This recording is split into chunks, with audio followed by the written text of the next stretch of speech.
You only ever known. Y'all the main ones I'm watching on my throne. Created everything, but I called you my own. That land I gave you, put my name on it, my home.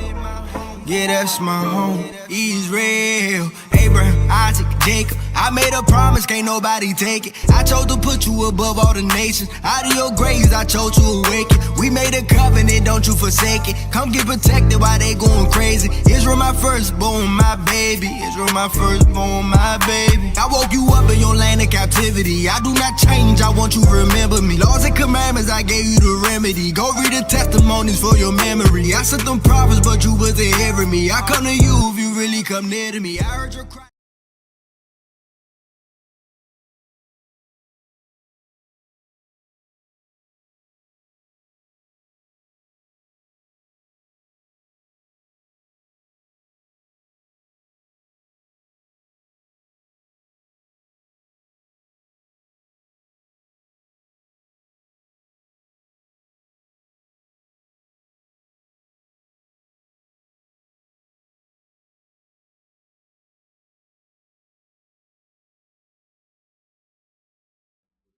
Go from here, and we're going to jump down to verse 14.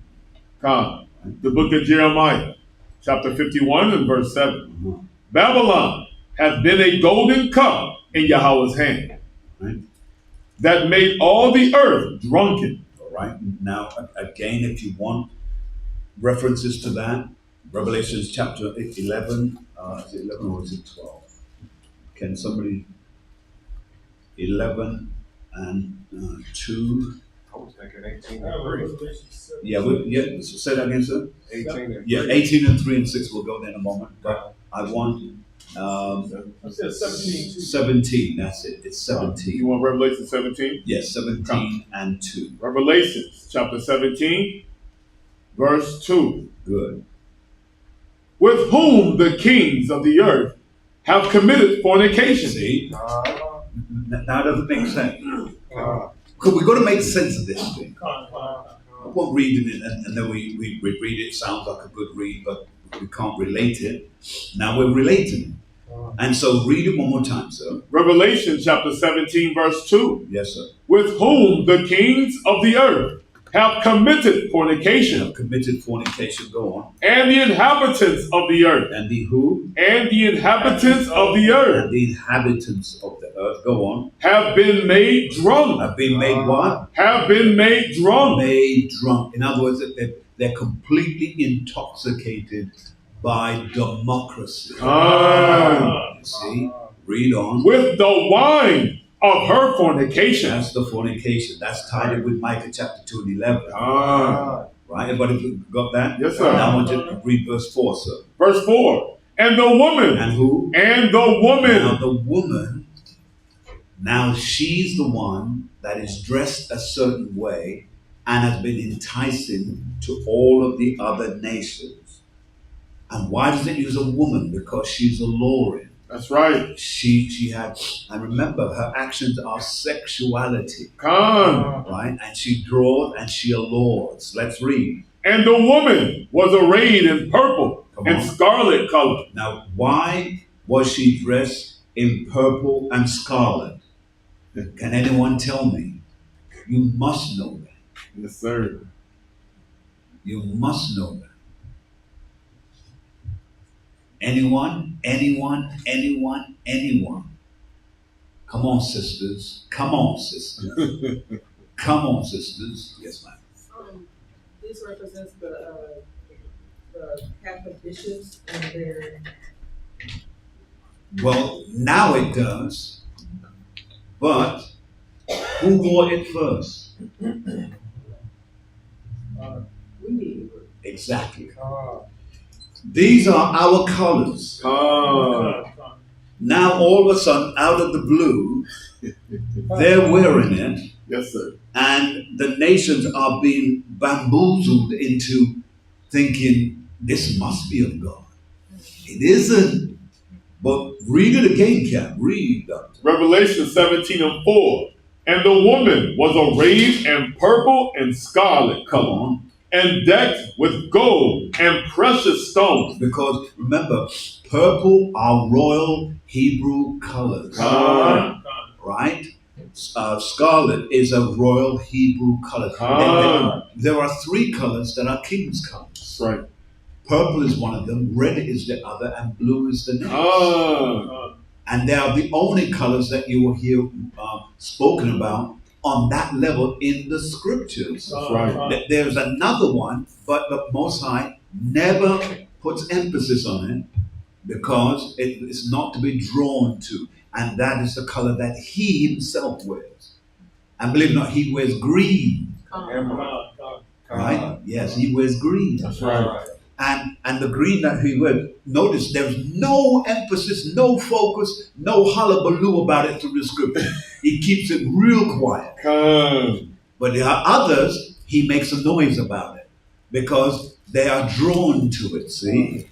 And this is why, and in the scripture, that if you're looking for it, I think it's Daniel. I got it. I'm sitting on it. Go ahead, though.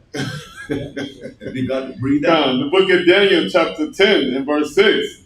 His body also, like the beryl. Like what? Like the beryl. Go on. And his face as the appearance of lightning, and his eyes as lamps of fire. Lamps of what? Lamps of fire. Lamps of fire, go on. And his arms and his feet, like in color to polished brass. Come on now. And the voice of his words, like the voice of a multitude. But he keeps that only in one place primarily. One place primarily said. Daniel is the key place, and then there's a slight smidgen of it in Revelation. But that's so quick you kind of miss it if you're not paying attention. But the others, he makes it loud. You see? The others, he makes it loud.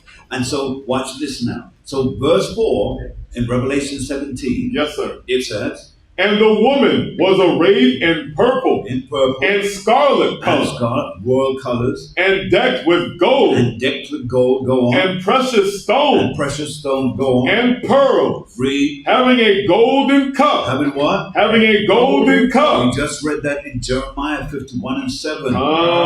Read, in her hand. In her hand. Now, why does it say in her hand? That's right. Because we read that, we just run right past in her hand. What does that mean? It means control. Control. Now, if I have a cup in my hand, it means I can drink as little or as much as I want. Who can stop me? That's right. That's right. That's what that's alluded to. And then it says full of abominations. Full of all the things that's going to poison, the lies, the filthiness that's going to change our perspective. Read on. And filthiness. Read. Of her fornication. The fornication is her policies. That's right. I would make a note of that. Her policies. Now, how do you know it's a policy? Because it was those things that was used to allure and to draw in our people when this European Union was first put together in 1957, and it ran until 1981, and then it's been left open after that point. Now, who are the nations? Because of time, I know some of you know it because I've given it to you before. We've gone through this, but let me quickly go through it. I'm going to do it at breakneck speed, so stay with us as much as you can. Belgium, France, Germany, Italy, Luxembourg, Netherlands, Denmark, Ireland, United Kingdom, and Greece. Those are the companies that were first drawn in by their allure of her beauty, the colors, the gold, and the golden cup. They were drawn in by that. Everybody got that so far? Now it's in verse 5 where it lets you know what you're being drawn into. Let's read. Verse 5. And upon her forehead was a name written, Babylon, so like Mystery Babylon. Mystery Babylon. Now the reason why it has to be Mystery Babylon, because Babylon as a nation was already established and gone past in all of its captivity of all of the various nations. It's already done its stuff. It's already done its time. But Mystery Babylon, however, is slightly different. And let me just quickly touch it and leave it. We're going to go to 2 Thessalonians chapter 2 and verse 7. The book of 2 Thessalonians chapter 2 and verse 7. Very good. For the mystery. For what? For the mystery. Again, remember, those are the familiar words. The mystery Babylon, what we see in Revelations chapter 17 and 5, it's the same mystery that is used in 2 Thessalonians chapter 2 and 7. Now that's important because when you read it and come across it, it will quickly highlights in your mind. It will set alarms. Go on. That's the key there, right? All right, go ahead, Ken. 2 Thessalonians chapter 2 and verse 7. For the mystery of iniquity. Iniquity. Now remember, iniquity is a difficult word. It simply means sin. But let me tell you why it's difficult, because people don't understand what's the difference if it's sin. The difference is that iniquity simply means the actions of sin, meaning it's being played out. That's right. So when you read the word iniquity, your mind should say, oh, okay, it's being played out here. Otherwise it would just say sin and left. Right. But it uses the word iniquity. So let's read it again, Doctor. For the mystery of iniquity doth already work. Come on. Only he who now letteth will let. Go on. Until he be taken out of the way. Read. And then shall that wicked be revealed. Read. Whom the Lord shall consume with the spirit of his mouth. With the spirit of his mouth. Go on. And shall destroy the brightness of his coming. Come on. Even him whose coming is after the working of Satan. Read. With all power and signs and lying wonders. Keep going. And with all deceivableness of unrighteousness. Read. In them that perish, because they receive not the love of the truth. And that's the key right there. That's right. The love of the truth. Many people come into this truth. They're in it for a little while. They get happy for a little while, and then they feel like they can go and start work of their own. And we don't see the brothers.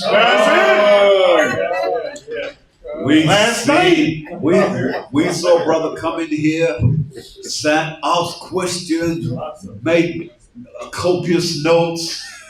Tutus, brothers out there on the street with a camera. That's true. And then he was there for a few months, and then he disappeared. That's right. I had such an attitude to that brother. I don't know why. We all loved him, right? Right. All right, let's get back on track. Yes, sir. Let's read. The book of 2 Thessalonians chapter 2 and verse 10.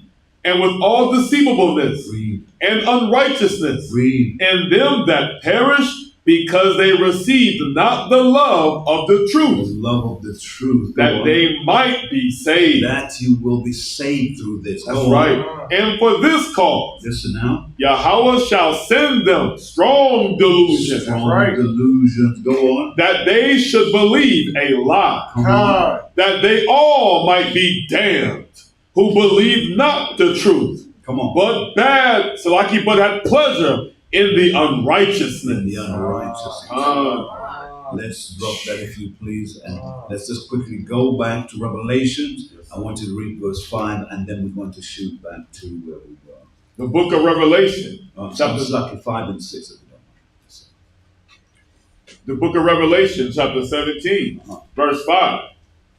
And upon her head was a name written, Mystery Babylon, the Great, the mother of harlots and abomination of the earth. God. And I saw the woman drunken with the blood of the saints and with the blood of the martyrs of Yahushua.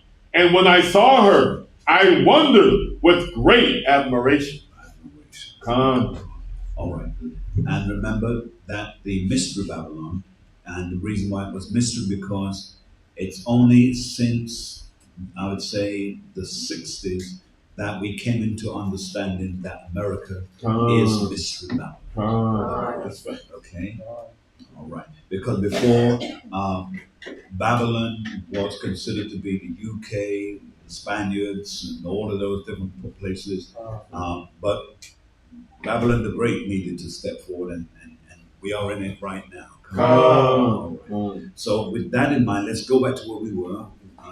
We went Micah, and then we went back to Joel, right? Okay. Remember, we started to read, however, Jeremiah, and we didn't really finish that, did we? Jeremiah 51:7? Yes, because we went for a precept there. Yes, sir. Yes, sir. So let's go back and finish Jeremiah, if you please. Come. The book of Jeremiah, chapter 51, verse 7. Babylon hath been a golden cup. A golden cup, go on. In Yahweh's hand. Read. That made all the earth drunken. All the earth drunken, go on. The nations have drunken of her wine. Done what?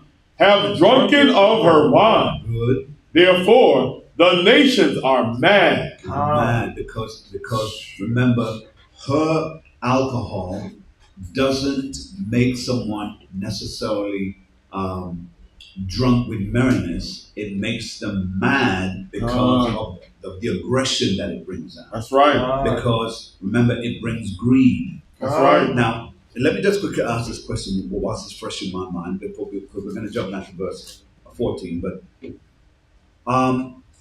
what is the Lord going to do with Esau here in the Americas, in this great Babylon the Great? I need to kind of see if you understand the timeline.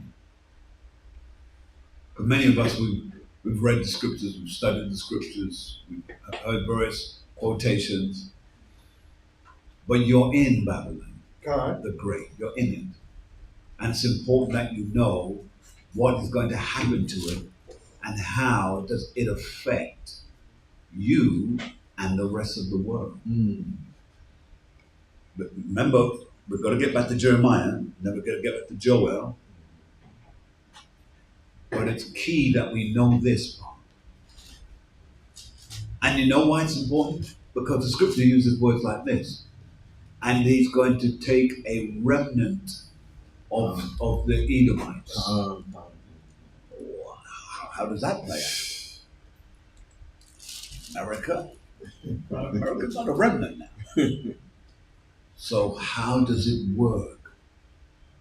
Brothers, sisters, go ahead, my brother. Rest in peace, sir. They're going to do race wars. Yes. But what is that going to do? I mean, we know it's going to happen. Like the more Israel that wakes up here, they're going to be coming against us. Yeah. And yes, because Israel is waking up.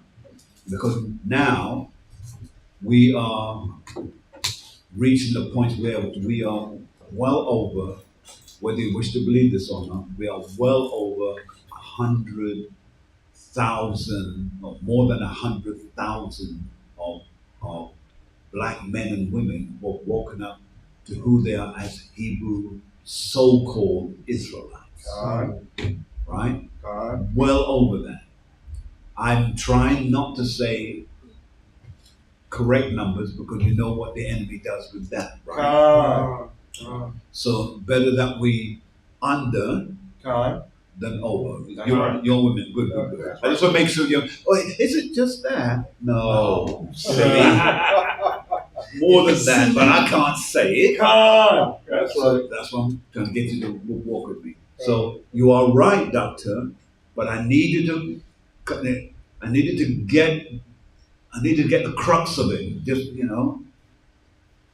All right, we'll come back to you. Yes, ma'am, and then yourself. Grace and peace. Yes, ma'am. So he's going to, ultimately, they will be destroyed. Say that one more time, I missed it. You said ultimately, they ultimately, yes, go on. Be destroyed, but he will bring some back so that they can be our slaves. So I would say Obadiah 15 All right. and 16. Yeah. All right. Let's go there. Let's go there. Let's go there. The book of Obadiah, chapter 1, verse 15. Uh-huh.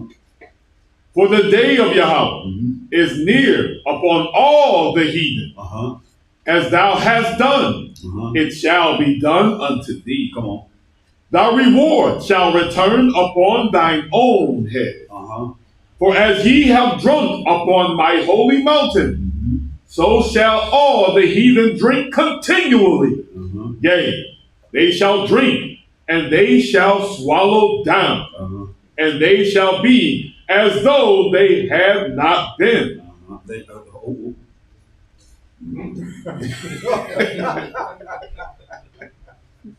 Read that again, Doctor. Verse 16. For as ye have drunk upon my holy mountain, Uh-huh. so shall all the heathen drink continually. Come on. Yea, they shall drink, and they shall swallow down, Go on. and they shall be as though they had not been.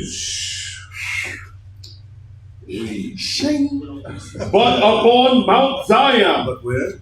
but upon Mount Zion shall be deliverance. Shall be deliverance. All right, we can stop right. That's good place to start. Now, all right.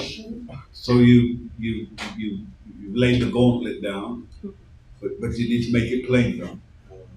Scripture said, "Make it plain." Make it plain now, sis. Come on, sis. I'm not leaving assistant yet.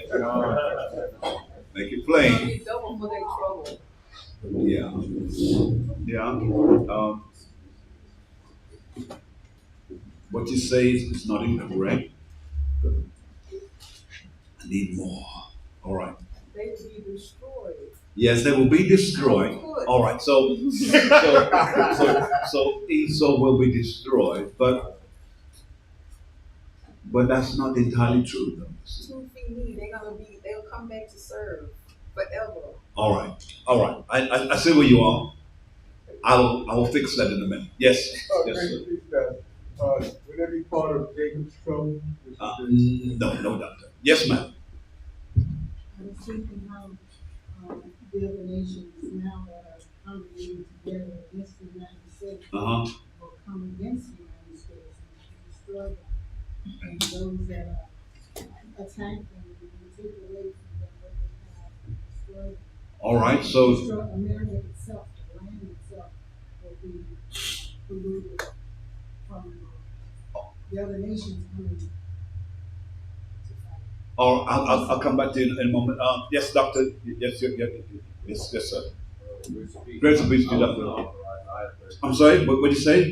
Grace and peace. I was going to offer Isaiah 34 and 2. Isaiah 34 and 2.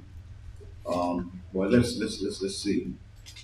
Come, the book of Isaiah, chapter 30, was it 35? 34. 34 and verse 2. Yes, sir. For the indignation of Yahweh is upon all nations, and his fury upon all their armies. He hath utterly destroyed them. He hath devoured them to the slaughter. Their slain also shall be cast out, and their stink shall come up out of their carcasses, and the mountains shall be melted with their blood. All right. Now, the reason why. Now that's a good verse. But it's not the same. It's not the same.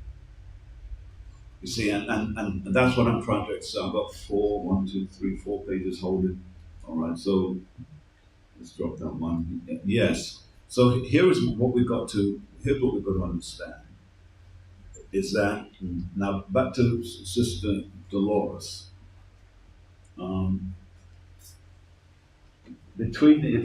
Between yourself and Ananias, it is close. Now let's explain that. When it comes down to America, we are witnessing the fall of America before our eyes. We're witnessing. There has to be a fall economically. And there has to be a fall economically, and then it has to also bring up a whole lot of race resentment. Amalek is the spark that's making that happen. Because they're right here now in Babylon, taking advantage. And remember, they're both Caucasians. But one now is saying, why are we paying for their homes? Why are we giving them free stamps? Why are we doing that?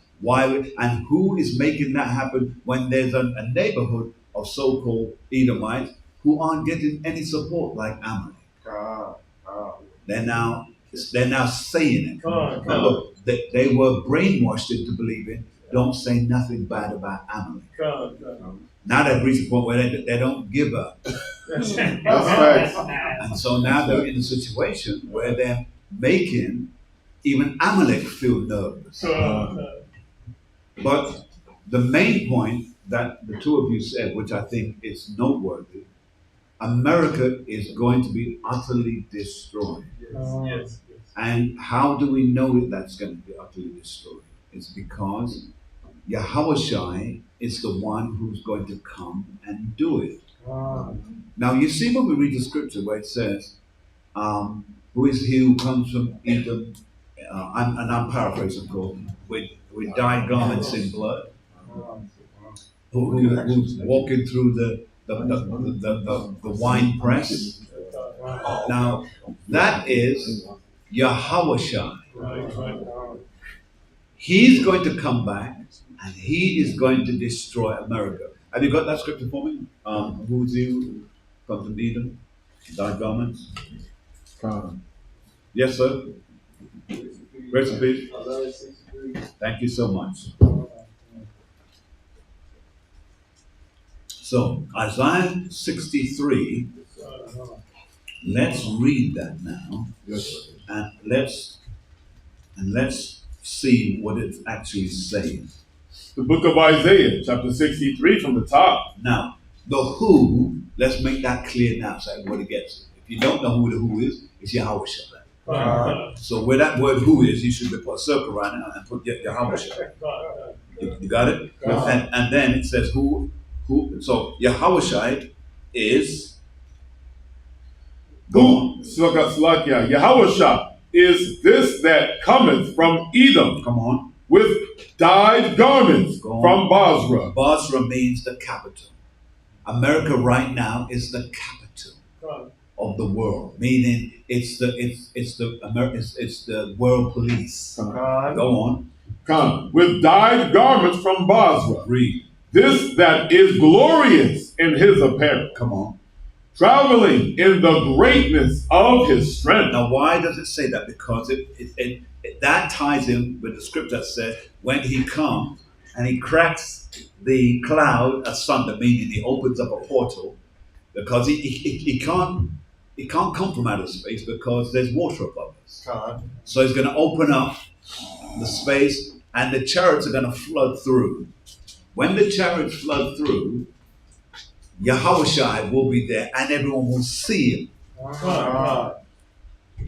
And when the world sees him, only America is going to see this first. This is not going to be where all of Europe is going to be on this. They will see it, yes, by means of the things that are going to be taking place. But remember, when he comes, he switches up all the lights, so the light show is on him. That's right.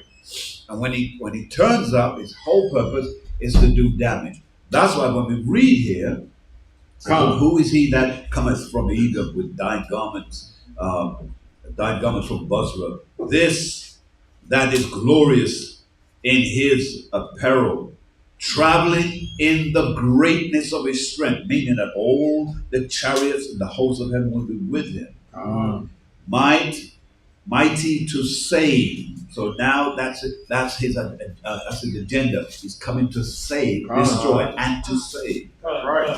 Verse 2 says, read, sir. Wherefore art thou red in thine apparel? How are you looking so bloody?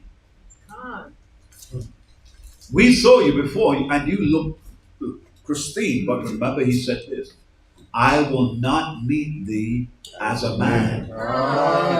And then it goes and says, Wherefore art thou red in thine apparel, come on, and thy garments like him that treadeth in the wine fat. read, I have trodden the winepress alone, come on, and of the people there was none with me. none with him.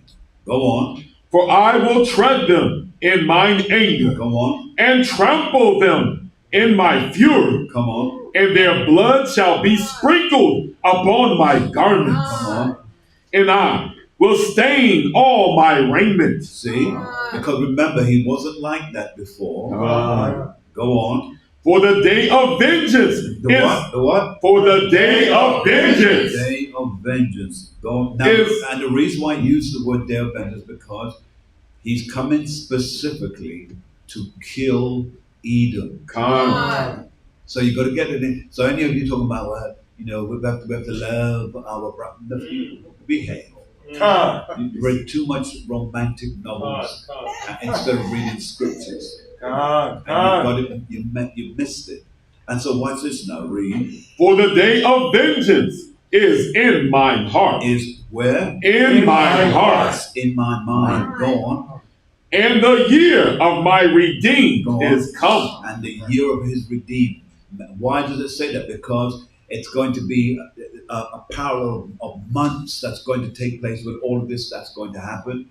And remember, once he destroys America, the world is going to capitulate. Europe is going to capitulate. Remember this, all of the white people here in America, they're going to die. And what happens over in Europe now, they're going to kind of back up. Because remember, the remnant of Esau, that's Europe. That's Europe. And why are they remnants then? Because you have Germany, Sweden, UK, Ireland. You see where I'm going? Spain. All of these countries that have been mixed in. America is not mixed in the same way. The reason why all the nations who live here are going to die with Edom is because they have chosen to be like Edom. It's like a woman who chooses to marry a white man, and then the Lord comes and said, he's Edom, he's going to die. And she's an Israelite, by the way. And she now turns around and says, oh, but she's going to quick to want to jump ship at that point. Oh, but I'm an Israelite, Lord. He said, you die too. Because you have mixed yourself with him. That's why, remember earlier on we read, I don't remember where it was, because some time back, he said that he's going to clean up the blood. He's going to clean up the blood. See? So that's where that's going to take place. Does that make sense so far? Now remember, Captain, remind me, because we're still going to go back and read verse 14 of Jeremiah. I got it. Right? You see, it's taking us the right way. Yes, ma'am. Before we go there, this is why, I don't know, and we didn't go on this, but CNN and the BBC and the News Nation, we were watching on yesterday. This is why they are bringing out all of a sudden the release of the UFO files to further deceive us and to believe in the aliens. Yes. Because what we just brought out here, because they don't want us to believe that a black Messiah, the black. Correct. Well, remember, part of the FBI files under the cross-dresser was he said we cannot ever allow there to be a rising of a black Messiah. He said, and they were trying to find out which one it was, whether it was Malcolm or whether it was Martin. But we found out that it wasn't Martin, but it was Malcolm, because they saw his wheel in terms of his ability to bring his point across on TV. He was more televised as a black man than any other black man in the country in those days. And they couldn't understand why were they continuing to let him on. They were letting him on because the one thing that he used the very ploy that they try to instill in us, which is, watch it, he's speaking, and he'll say, excuse me, I didn't mean to sound so abrupt, but what I'm trying to do is to explain. Remember, he was always apologizing. He was beaten, but he was always apologizing to, that might have been a little bit brash that I said, but do you understand where I'm coming from? He was brilliant. And I think, I don't think we in this country have recognized the class of man that we had. That's right. I don't believe we have, because Martin didn't come anywhere near him. Martin just got the favor of politics. But X got the movement of the people, and that's why when the other fellow there wrote, what's his name, Bob Marley wrote the song. It was based on Malcolm. It said "Movement of the People." I don't know if any of you. Okay, you don't know the reggae, so okay. I'm speaking to those. But you know what I'm talking about, right? So movement of the people. You see, and so that's what it was based on. Now, what am I trying to say to you? I'm saying that all of these things have been working together for our good. You see, that's when the scripture says all things work together. It wasn't joshing us. It was telling you factually what's happening around you. It's working together for your good. Pay attention. That's right. But remember, when we were in Christianity, this is how Christianity dialed us up. It said, you can't watch this movie. You can't go here. You can't do that. Right. Now, what that was doing, that was dumbing you down. Because in some of those movies, they put the very answer there, and some of us watched it and it washed right over us. We missed it. But they're putting all the answers out there for us. Now, to get to the point now, we have a question. I can't. The plagues are coming upon Babylon. Yes. The plagues that are coming up on Babylon are primarily what took place in Egypt. Because this is modern day spiritual Egypt. Right? So all the plagues have happened. Why do you think there was David? Right? Huh? You all know why I have to say that. Okay, so there was David. And because of all of that type of foolishness, and then, the Spinstein's father. All of these things have been set up because this is where we are. It's making sense? So now when we get back to this now, let's read now. Let's read. The book of Isaiah, chapter 63 and verse 4. Go on. For the day of vengeance is in mine heart. Read, sir. And the year of my redeemed is come. Come on. And I looked, and there was none to help. See? Go on. And I wondered that there was none to uphold. Come on. Therefore, mine own arm brought salvation unto me. Now, why does he say that? There was none to help. I can't fly over this and leave it because you'll read it down the road and you'll read it casually. And he's telling us something immense here. Did your hand up, man? Your hand up? No? Okay. Because he's telling us something very powerful. Read it one more time. Come, Isaiah 63 and verse 5. Latter clause. That there was none to uphold. Therefore, mine own arm brought salvation unto me. Unto me. You need to read the first part again. Come. And I looked. And I looked, and there was none to help. Go on. And I wondered that there was none to uphold. Come on. Therefore, mine own arm brought salvation unto me. Read. And my fury, it upheld me. Read. And I will tread down the people in mine anger. Come on. And make them drunk in my fury. Read. And I will bring down their strength to the earth. Meaning everything, the Most High is letting us see what they've done in Gaza, it's going to be right here. Come. The way those, remember that they had skyscrapers and all of those things. Now when you look, it's all rubble. Come. That is the future of America, and it's not far away, brother. That's right. That's right. And there's going to be a whole lot of remember, we get lost in the source because we want to go and get ourselves a great big Cadillac and all of this, and we want giant chains around down there. You know what Esau's doing? Esau's got Glock 9s, they've got AR-15s and 16s and 17s and 18s and 19s and 20s. They're getting all of the stuff that they need. That's right. For when that comes. But we're too busy getting all superfluous things. Things that really we don't need. You need to be making sure that, first of all, you're stocking up with some stuff. That's right. You need to know that you've got yourself a go bag. That's right. Right? One in the car, one at home. You need to be in those type of positions. But you see, our people were not operating like that, and so when we look at this, he says there was none to help. Why? Because we don't know how to help. And then watch what the scriptures then said. It said, and I will tread down the people in my anger. And that's why he's going to be bloody. Because all Caucasians here in the Americas will be destroyed.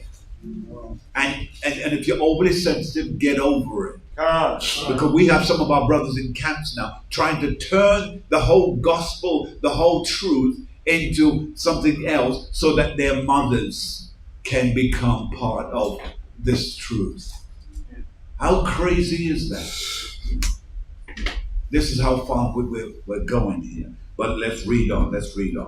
Come. In fact, I want to look. I think we want to drop that. I need to go back to Jeremiah because let's quickly get back there. Come. All right. You Now, want 7 or 14? I want us to. We want to read verse 14 now to understand the correlation with where we was in Joel and the other scriptures. Let's go. Come. The book of Jeremiah, chapter 51 and verse 14. Yes, let's read.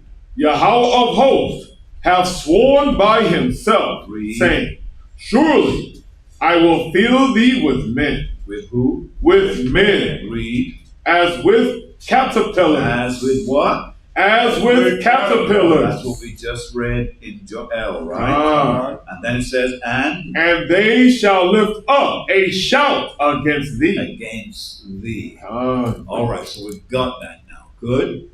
Any questions so far before we get back on track here? Let's get back to Joel, please. Any questions? Any questions? Any questions? Any questions? Good. Now we need to get back and we then need to jump down, if you please, to verse 6. Joel 1 and 6. The book of Joel, chapter 1 and verse 6. It reads thus. For a nation is come up upon my land. Come on. Strong and without number, whose teeth are the teeth of a lion. Come on. And he hath the cheek teeth of a great lion. And he hath laid my vine waste. Read. And barked my fig tree. He hath made it clean there, and cast it away. Come on. The branches thereof are made white, lament like a virgin. Go on. Girded with sackcloth, for the husband of her youth. The husband of her youth. Now we need to explain that. Who can explain that? It's self-explanatory, but there's more to it than what meets the eye. Can I get a witness, as they used to say? Anyone? Anyone?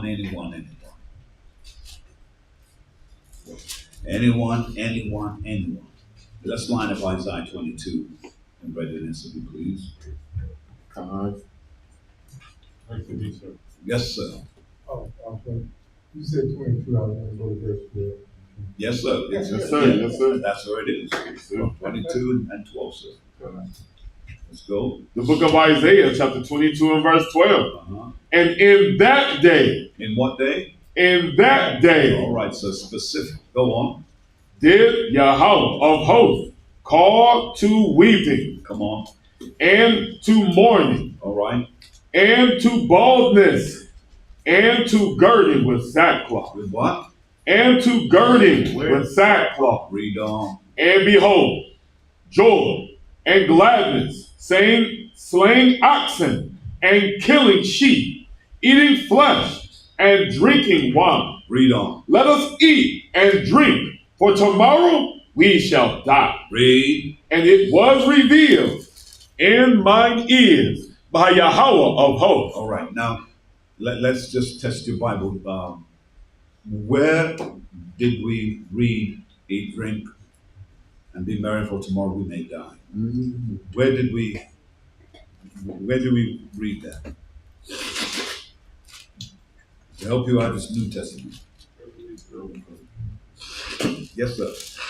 Wouldn't that also be in Wisdom of Solomon 5? Bishop. Wisdom of Solomon 5. Let me look, Doctor. Yes, sir. Let us look. Wisdom of Solomon chapter 5. Good to see you, my brother. Good to see you. All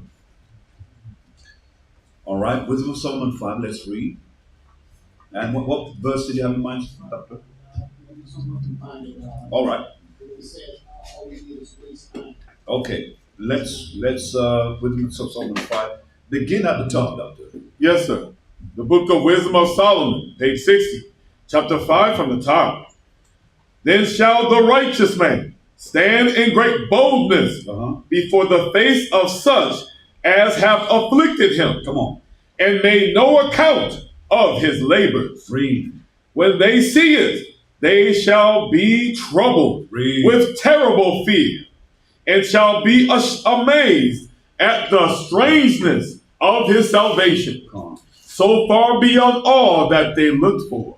Read. And they repenting and groaning for anguish of spirit shall say within themselves, this was he whom we had sometimes in derision, and a proverb of reproach. Come on. We fools accounted his life madness, and his end to be without honor. How is he numbered among the children of Yahweh? Now, you do know that that's a double connotation, right? Does any of you understand? It's a double connotation. Because we know who he's speaking about, right? But it is also speaking about us. Because they consider you to be a fool when you're standing there in the street going, and the Lord said, da da da da da da. That's right. But they did not. In fact, go back a few verses and just read where they said we didn't know that you'd be like that. And so on. In fact, read from verse 2 because let's cover that. Wisdom of Solomon, chapter 5, verse 2. Go on. When they see it, they shall be troubled with terrible fear. Read. And shall be amazed at the strangeness of his salvation. Go on. So far beyond all that they looked for. And they repenting and groaning for anguish of spirit shall say within themselves, this was he whom we had sometimes in derision. Come on. And a proverb of reproach. Read. We fools accounted his life madness, and his end to be without honor. How is he numbered among the children of Yahweh? Come on. And his lot is among the saints. See? Because it's also double, because it's speaking about Yahweh, but it's also speaking about you. That's right. Who stand flat-footed teaching this, and people have been mocking. That's right. We considered you to be a fool, but now you're numbered. Your lot is among the saints. So it's a double entendre in that regard. All right. Okay, let's drop that now. Let's quickly go. I want you to tell me, where do we find the eat and drink and so on? I just doing that because I need to know whether you are with it. Yes, ma'am. 1 Corinthians 15. Yes, it is. Yes, it is. Let's go. 15 and 2. 32. Yes, sir. The book of 1 Corinthians, chapter 15, verse 32. It reads thus. 15 and 32. Yes, indeed. Begin, if you please, at 31 or 30, because it says, why stand ye? The The book of 1 Corinthians chapter 15 and verse 30. And why stand we in jeopardy every hour? I protest by your rejoicing, which I have in Hamashiach Yahushua, our Lord. I die daily. Read on. If after the manner of men I have fought with beasts at Ephesus, Read. what advantageth it me if the dead arise not? Let us eat and drink, for tomorrow we die. We die. See, that's taken from Isaiah chapter 22. Everybody got that? All right, just to awaken your senses. All right, so let's go back, if you please. Go back to Isaiah. The book of Isaiah, chapter 22 and verse 12. Right. So I want you to read verse 14, then we're going to go back. Yes, sir. Verse 14. And it was revealed in mine ears by Yahweh of hosts. Surely this iniquity shall not be purged from you till ye die, saith the Lord God of hosts. Come. So when we go back to Joel now, let's go back to where we were. The book of Joel, chapter 1 and verse 6. Yes, 8. Verse 8. Lament like a virgin. Come on. Girded with sackcloth. Read. For the husband of her youth. Go on. The meat offering and the drink offering is cut from the house of Yahweh. The priest, the Lord's ministers mourn. The field is wasted. The land mourneth, for the corn is wasted. For the corn is wasted. All right. What does that mean? For the corn is wasted. Anyone? Remember, we're not here just to read. We're here to also make sure we understand what it is we are reading. So, what does that mean? The answer is yes, sir. Thank you. It's saying that the sacrifices and all the worship in the land is cut off. When the enemies come, they took away our daily sacrifices or our feast days. All right, book, chapter, verse. Daniel 9:26. Let's go. The book of Daniel, chapter 9 and verse 26. It reads thus. And after 62 weeks shall Messiah be cut off, but not for himself, and for the people of the prince that shall come shall destroy the city and the sanctuary, and the end thereof shall be with flood. All right, so what is that? I'm still saying with yourself, Joel. What is that? So, what period is that? It's referring to Maccabees. No.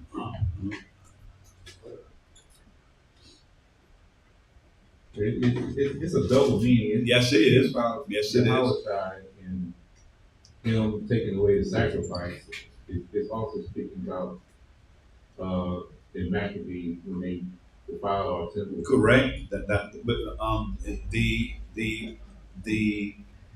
the something going on, the abomination of and where do we find that, Doctor? First Maccabees chapter 4. It's 3. No, it's first. It's first Maccabees 1 and verse 53 on down. On page 115, First Maccabees, chapter 1 and verse 53. And drove the Israelites into secret places. Go on. Even whithersoever they could flee for succor. Read. Now, the 15th day of the month, Caslu, in the 145th year, come on, they set up the abomination of desolation upon the altar and builded idol altars throughout the cities of Judah on every side. All right, now let's back up a little bit. Now that's one point of it. So Maccabees, but you got to give me the others. And yes, you're right, it is a double meaning. That's why you could use more than one reference point. That's one. That's the best one. That's when they defiled the temple. The next one, you can move from him now because he worked hard enough. So what's the next one? We read it in the New Testament. And remember, Daniel points to it.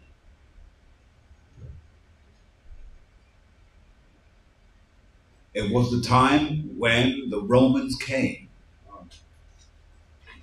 And the Romans destroyed the temple. I can't give you any more clues now, I'm able to tell you the answer. Yes, so what you got? No. You got to give me a date. You got to give me a date. That's the, and then give me book, chapter, verse, because it's right there in front of us. It's right there in front of us.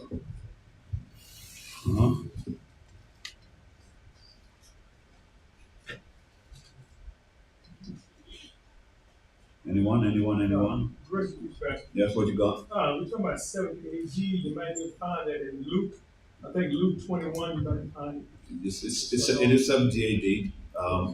Give me a book, chapter, verse. Luke 21. Luke 21.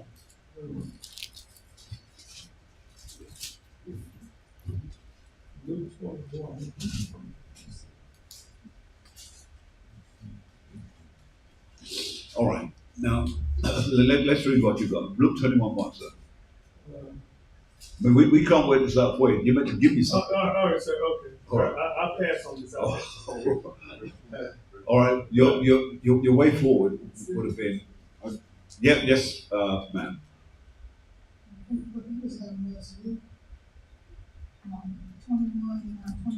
Luke 21:24. Let's see that. 21:24. I'll back it up to verse 20. The book of Luke, chapter 21 and verse 20. Yes,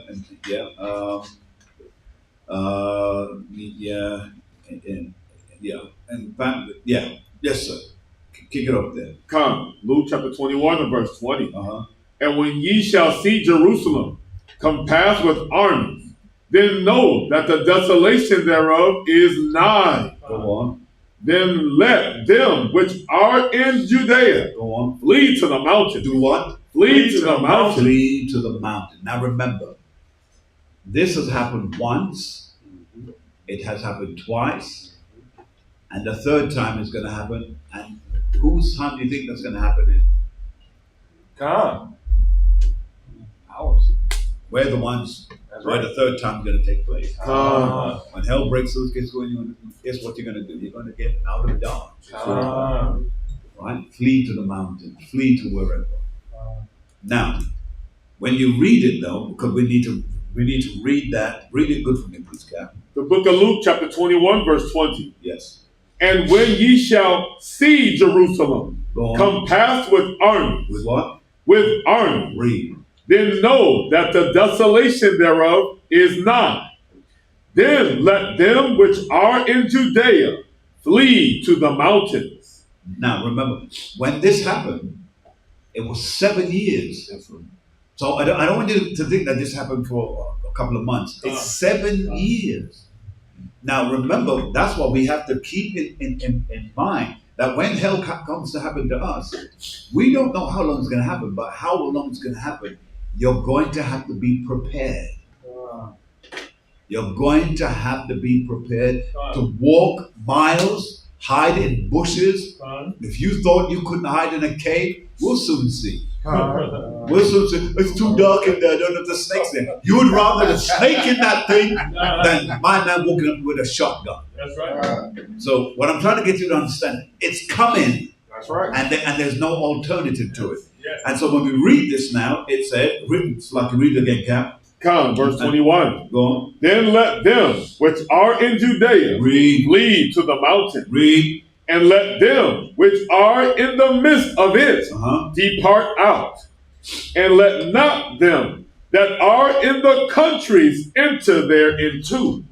For these be the days of vengeance. These be the days of vengeance. And remember, Yahweh said he's coming to bring havoc.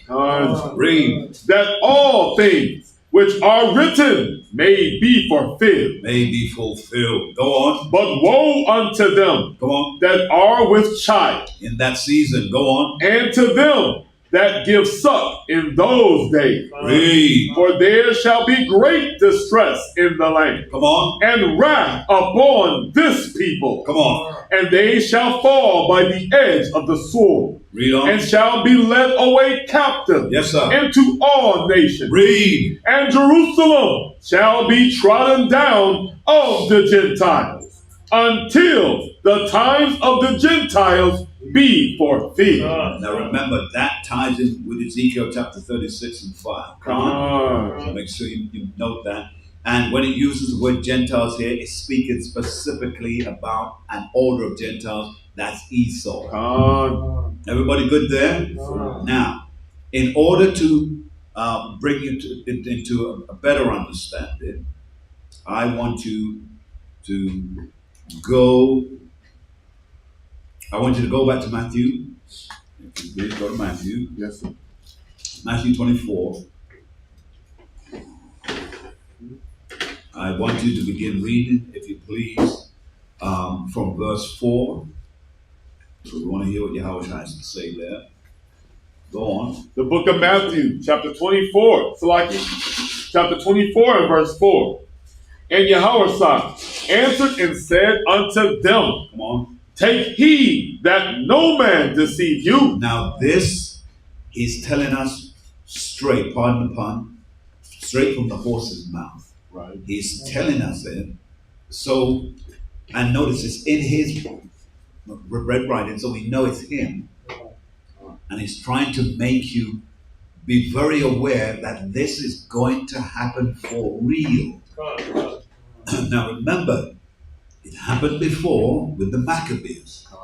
Now we're reading it again. Read, Cal. Take heed that no man deceive you. Read. For many shall come in my name. In my name. Go on. Saying, I am Hamashiach. Go on. And shall deceive many. Read. And ye shall hear of wars, and rumors of wars. See, and we're in that day right now. Go on. See that ye be not troubled. See, now he's warning us, don't be troubled by this. Just gird up the loins of your mind. Meaning, make sure that you've got no foolishness going on in your head that can prevent you from making it into the kingdom.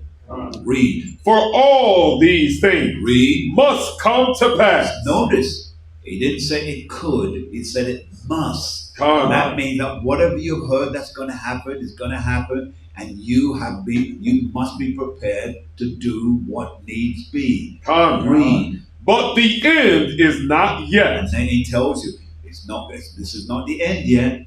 So some of you are going to run. You think, well, Jesus is coming now. No, that's not going to happen like that. You're going to run for a long time. You're going to be weary for a long time. You're going to be sick and tired of being dirty, unclean, and there are things you can't do anything about it. You're going to go through it. But this is how he wages up whose heart is ready and who is right. You see, some of us are going to do some despicable things when our time comes. Hello? Yeah, I don't hear no Amen. Because see, it's so condemning. Watch what it's going to say. Read, sir. Yes, sir. For nation shall rise against nation. Read. And kingdom against kingdom. Come on. And there shall be famine. Come on. And pestilences. Read. And earthquakes. Read. In divers places. Come on. All these are the beginning of sorrow. See, it's the beginning of sorrow. But watch this. Read on, sir. Then shall they deliver you up to be afflicted. See, and this is what happens during the run. Because some of you think you're going to run and we're going to be safe. No. Some of you are going to be captured. I hope they come and rescue me. We're not sure about that. You're going to say, so if they capture me, you're not going to come and get me? We'll try. But here is what should be on your mind. All right, they've got me. No sweat, no problem. Father, in your name, you have the, this is why, brothers and sisters, all of the depictions of the stories you've read throughout the scriptures, that's why you keep hearing me say they're not disconnected, they're all connected. That's right. That's right. It's to teach you that when hell breaks loose and you're by yourself, and they say, put them in the fire, you're going to say, okay. You have to have the strength of your resolve, knowing that regardless of what they do to me, I'm going to make it anyway. Because you have to recognize the body that you have is not the body that you're going to have forever. That's right. Don't get messed up about, oh, they said they're going to save me. They said they're going to come back for me. And then they'll come back. Just believe the Most High. Look what they did to Daniel. They put him in the lion's den. Look what they did to the Hebrew boys. They put them in the fire. These are all challenges in life that may happen to us. Remember this. And so when we read this now, it says, read on, sir. Come, for nation shall rise against nation. Read. And kingdom against kingdom. Read. And there shall be famine. There shall be what? Famine. Famine, because remember, that's coming, by the way. Okay, so have you not noticed how the shelves and they're not looking as full as they used to look?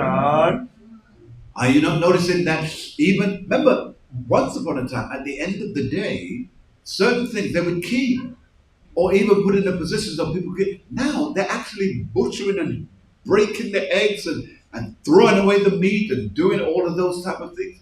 That time is, we're living in it right now. What the scripture said, woe. Woe unto you. That's right. Read what it says, read. And pestilences. Come on. And earthquakes. Come on. In divers places. In different places. We have seen it. We've experienced That's it. right. Right here in Houston, we have suffered floods that were unbelievable. None of you thought flood was going to happen like that. Oh, yes, it did. But read on, read please. All these are the beginning. It's what? All these are the beginning of sorrow. What you were experiencing, it's the beginning. That's right. We're not even in the middle yet. But go on, go on. Then shall they deliver you up to be afflicted. Come on. And shall kill you. Let's see. So that's the part that everyone in this room has to be resolved with. You may be killed. See, everybody quiet now. You may be tortured. You may be put in a position, we're gonna cut your eye out if you don't tell us where that group you were with were going. They were going along 90, and then they're gonna turn up and go to 20.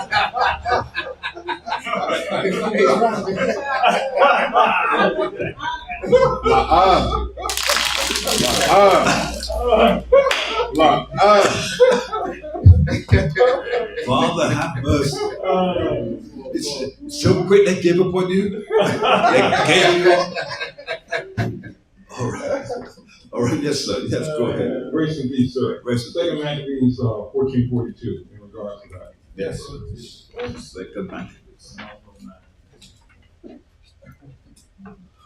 The book of Second Maccabees, chapter 14. What verse was it? 9. Was it 9 you said, sir? 14:42. 14:42, all right. Come. The book of Second Maccabees, chapter 14, verse 42. Choosing rather to die manfully than to come into the hands of the wicked, to be abused otherwise than be esteemed his noble birth. Read. But missing his stroke through haste, the multitude also rushing within the doors, he ran boldly up to the wall and cast himself down manfully among the thickest of them. All right. Now, when you hear people say, because I remember we all grew up in Christendom. Con. And remember, they say, it's a sin if you kill yourself. Con. I remember those things. It's a sin. But rather than betray my brethren, Con. I'd rather drop headfirst into something that will take my life now. Con. And here's what you got to understand. Do you think when this man ran manfully off the wall to his death, do you think the Father let him stay, his spirit stay in that body all the way to the end? No. Father would have snatched out that spirit and just let the body do what it's doing. Con. The Father, he's still watching. And you think there's not an angel there watching? So when we read on now, let's read just a little bit more of that. Con, verse 44. Slaki, verse 43. But missing his stroke through haste, the multitude also rushing within the doors. Come on. He ran boldly up to the wall and cast himself down manfully among the thickest of them. Among the what? Among the thickest of them. Go on. But they quickly giving back, and the space being made, he fell down into a midst of the void place. Come on. Nevertheless, while there was yet breath within him, being inflamed with anger, he rose up, and though his blood gushed out like sprouts of water, and his wounds were grievous, yet he ran through the midst of the throne. Come on. And standing upon the steep rock, and Salaki, when his blood was now quite gone, he plucked out his bowels, and taking them in both his hands, he cast them upon the throne, and calling upon the Lord of life and spirit to restore him, those again, he thus died. Yes, this is how we die. We die strong. And yes, sir. And you know what? Sometimes the Father's got to let you go through the whole experience. Now let's quickly get back to where we were here. Let's get to where we were in Matthew, because I need us to finish this. Bishop, yes. that was stirring. But in the words of a great poet, Little Joe. Damn!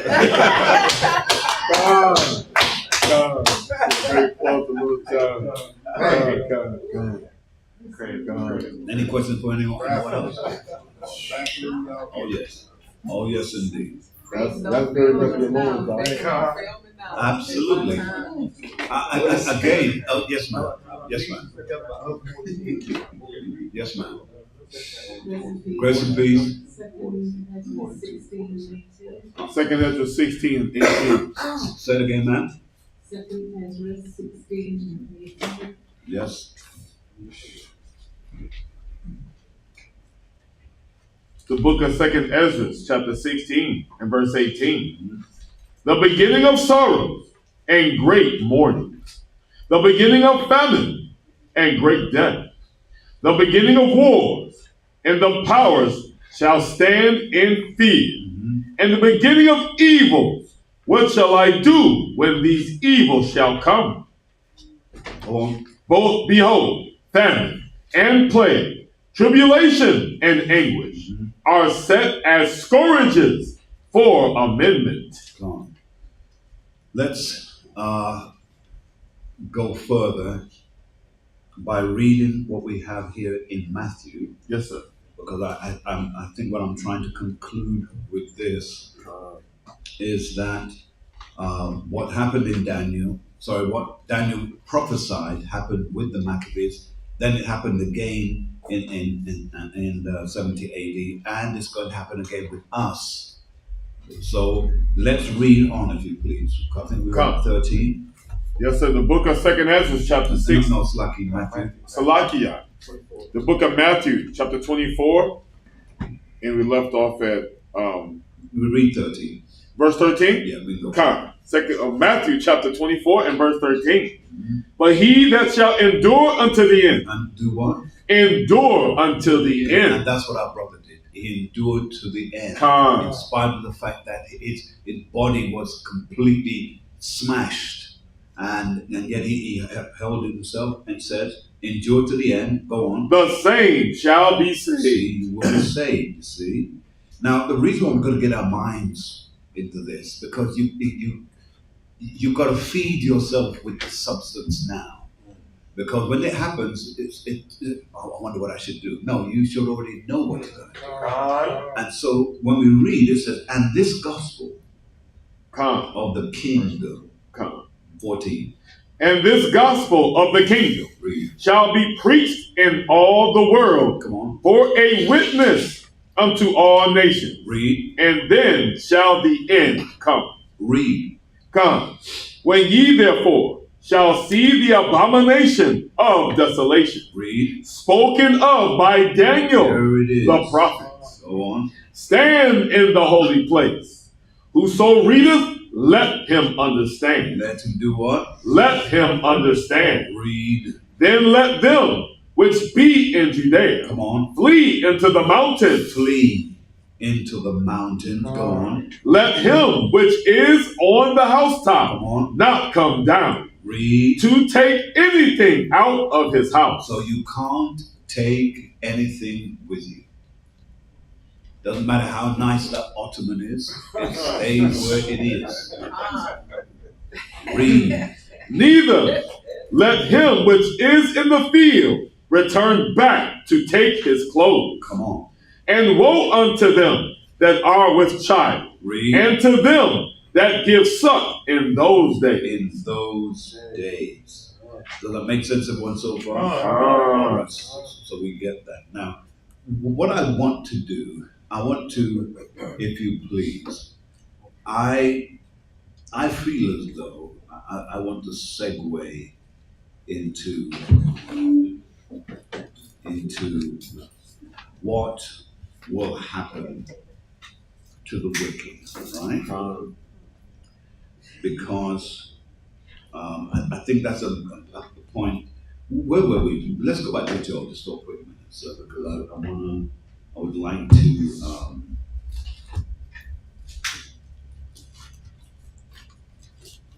I want to keep going, but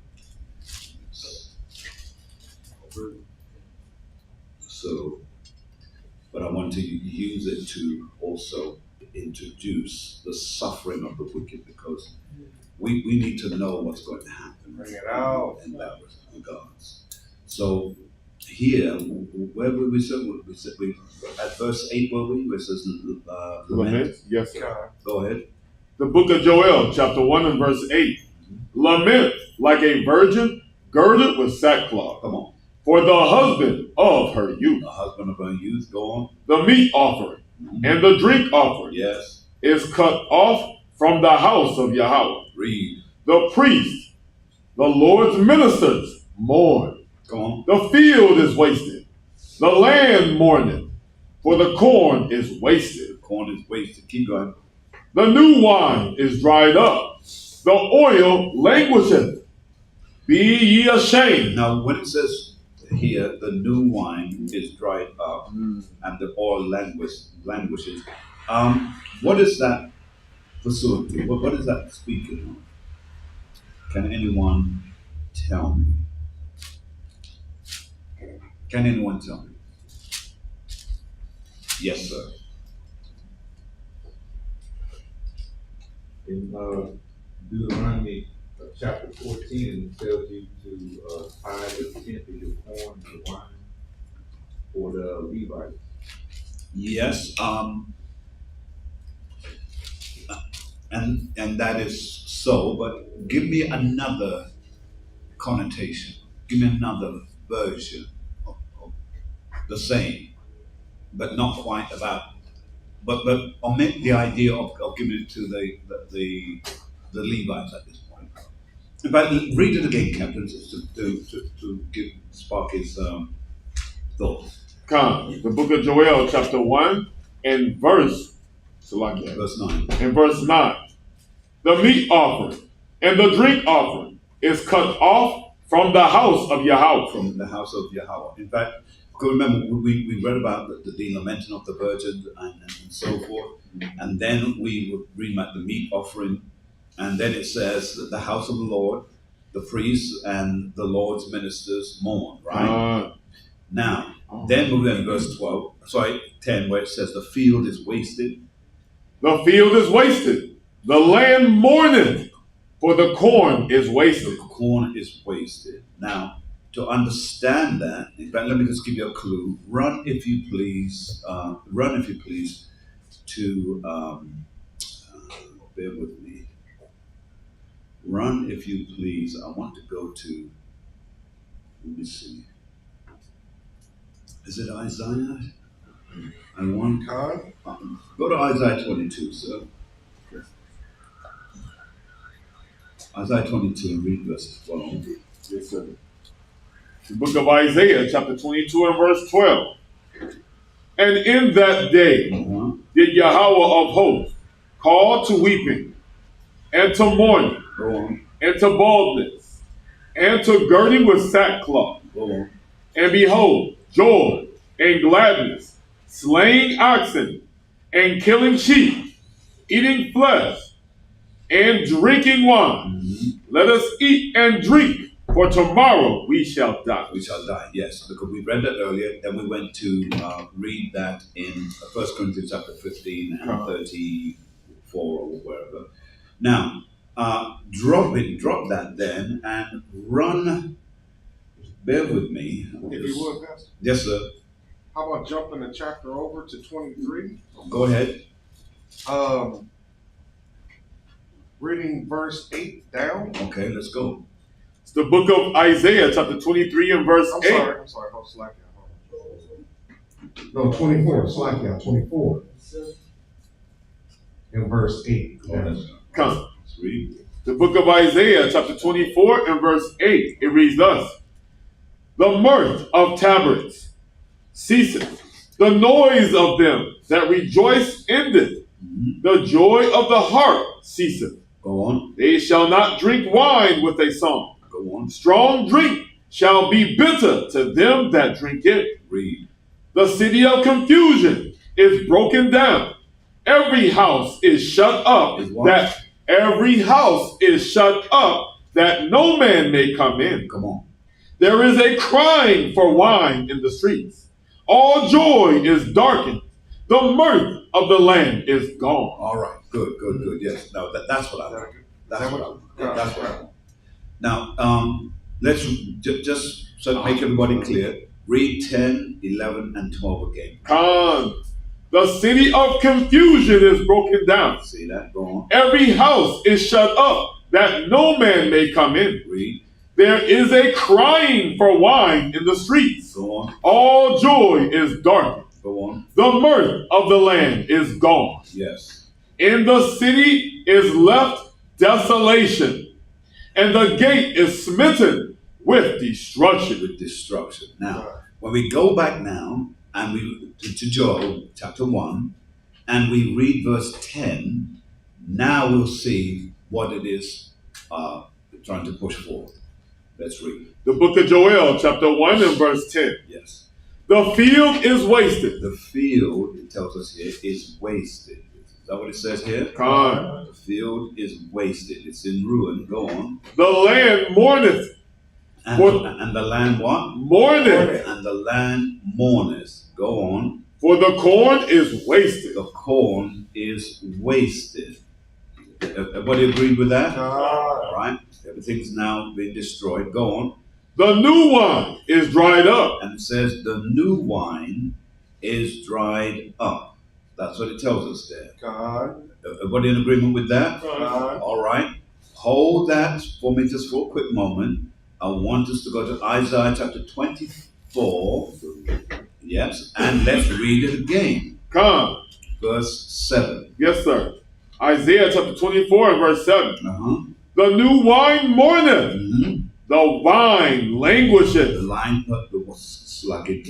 vine languishes. Go on. All the merry-hearted do sigh. Right. And remember, we read on from there earlier, just a moment ago. Good? Come. All right. Now, let's go back. Let's go back. Now tell me, finish reading, if you please, verse 10. Yes, sir. Joel chapter 1, verse 10. The field is wasted, the land mourneth. Right. For the corn is wasted. Right. The new wine is dried up. Yes. The oil languisheth. Now, explain that. I did all that to get to the point where I could say, explain. What is dried up? What is wasted? And it's deeper than what we can imagine. Yes, sir. Hosea 4:1-3. Hosea.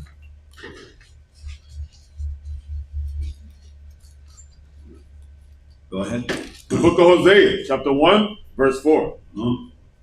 Hosea 4. Isaiah 4. Hosea 4:1. All right. Come. Un moment. What did you say, sir? Hosea 4:1-3. There we go. Come.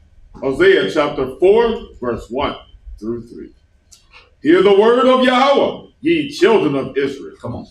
For Yahweh hath a controversy with the inhabitants of the land. Read. Because there is no truth, nor mercy, Come on. nor knowledge of Yahweh in the land. Good. Now, hold that. Hold that. Now, let's begin to pick sense out of nonsense. All right. Now, what is it saying? Remember that what we're reading there in Hosea, and what we read in Isaiah, and what we're reading in Joel chapter 1 and verse 10, what is it saying? Something has dried up. Something is not as flourishing as it once was.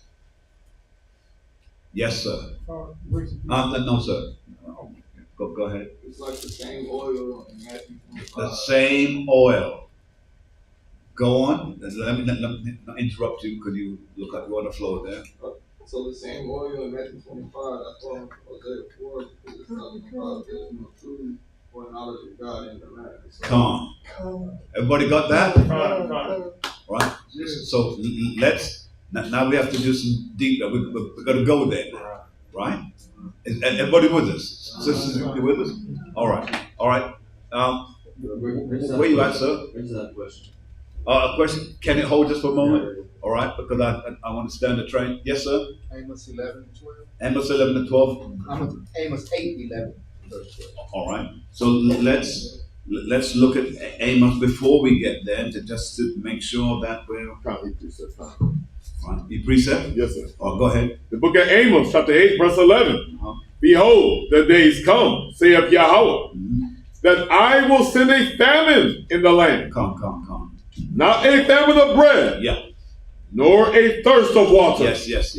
But of hearing the words of Yahweh. And that is what it is all about. That is what it's all about. So when you read Joel here, and Doctor, go back to Joel. Let's just quickly read it again. Come. The book of Joel, chapter 1 and verse 10. Good. It reads thus. The field is wasted. Go on. The land mourneth, for the corn is wasted. The corn is wasted. Remember, corn is where you get your flour. Corn is also where you get your wine. You see, it's the substance. That's right. And then it says the corn is wasted. The new wine is dried up. And the new wine that was given is all dried up. Now that day is coming. When there will be, in scripture said there will be a famine in the land. Men will run backwards and forth. Listen, those men used to be right outside of the town hall. Those men used to be down at the corner store right down there. But they're not there anymore. Oh, I know where they could be. There could be in Sugarland. Right. Around the corner. And they go and they can't find you. Because everything... I know that they have the word because they were teaching this. We just weren't listening. That's right. You see? That's right. And so that's what we're getting here. Now we've got to go back to what my brother said. With Hosea? No, not Hosea. Which was in the New Testament. What the scripture? Matthew. He said 25. Yes, sir. We need to go there. Yes, sir. Yes, doctor. From the top? Yes, sir. Yes, sir. Yes, sir. The book of Matthew, Bring chapter it out. 25 and verse 1. Then shall the kingdom of heaven be likened unto 10 virgins, which took their lamps and went forth to meet the bridegroom. And 5 of them were wise. 5 was what? 5 of them were wise. Go on. And 5 were foolish. Go on. They that were foolish took their lamps and took no oil with them. Now, when we use the word wise, what does that mean? What does that mean? Yes, doctor. They were smart and diligent enough to prepare. That's the word. Prepare. They were prepared for whatever. Now, why do we say that? Because what did it call the men who pursued Yahushua when he was born?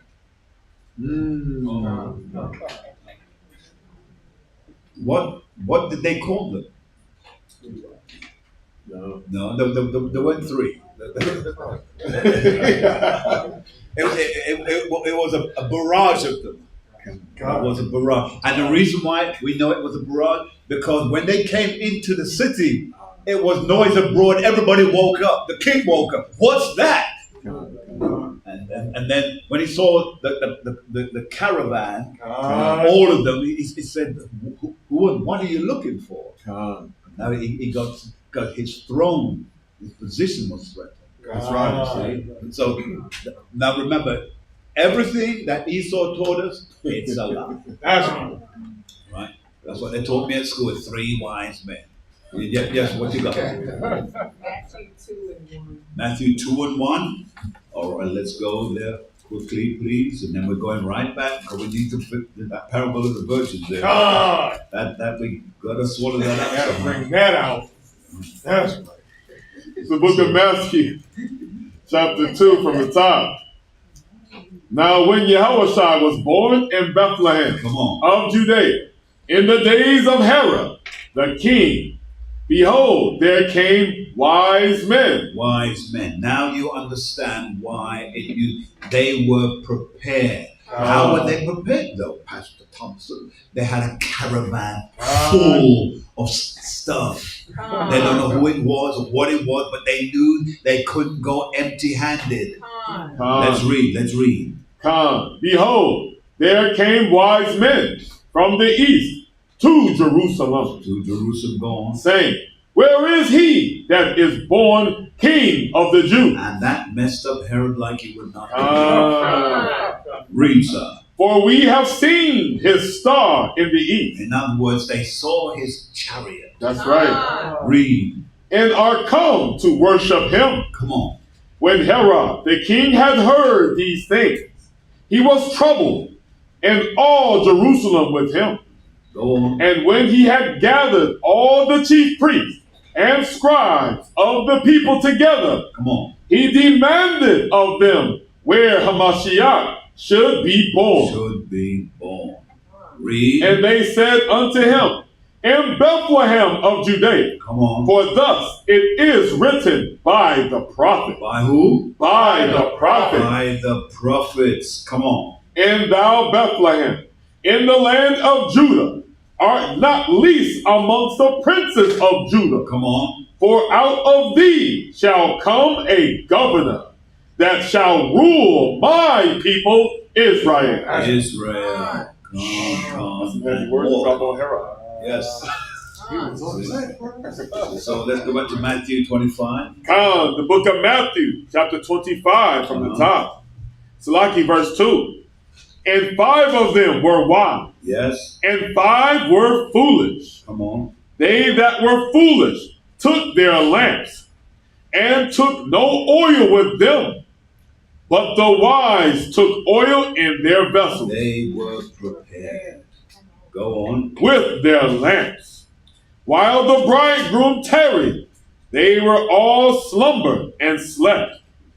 And at what? And at midnight. At midnight. Go on. There was a cry made. Read. Behold, the bridegroom cometh. go ye out to meet him. Mm-hmm. Then all those virgins arose and trimmed their lamps. And they did what? And trimmed their lamps. And prepared their lamps. Go on. And the foolish said unto the wise, give us of your oil, for our lamps are gone out. Come on. But the wise answered, saying, not so. Not so. Lest there be not enough for us and you, but go ye rather to them that sell and buy for yourselves. In other words, you need, notice what it said, and most people miss this part. Read that again, sir. Come, verse 9. But these wise answered, saying, not so, lest there be not enough for us and you. Go on. But go ye rather to them that sell and buy for yourselves. Now, you know who it was speaking about? Because you know this, remember, you're getting it in a parable. But what is it speaking about? Because remember, at this point, there is no more oil in the land. At this point, the prophets are all gone. That's right. So, if they're going to get it, who are they getting it from? If you give $1,000, God will bless you. You give 500. You give. Go read it again, Doctor. It literally says it. It says in verse 9, but ye's wise, Slakia. But the wise answered, saying, not so. Not so. Lest there be not enough for us and you. Read. But go ye rather to them that sell and buy for yourself. You go to the Christian church where you can buy for yourself. Buy your handkerchief. Come. Yes,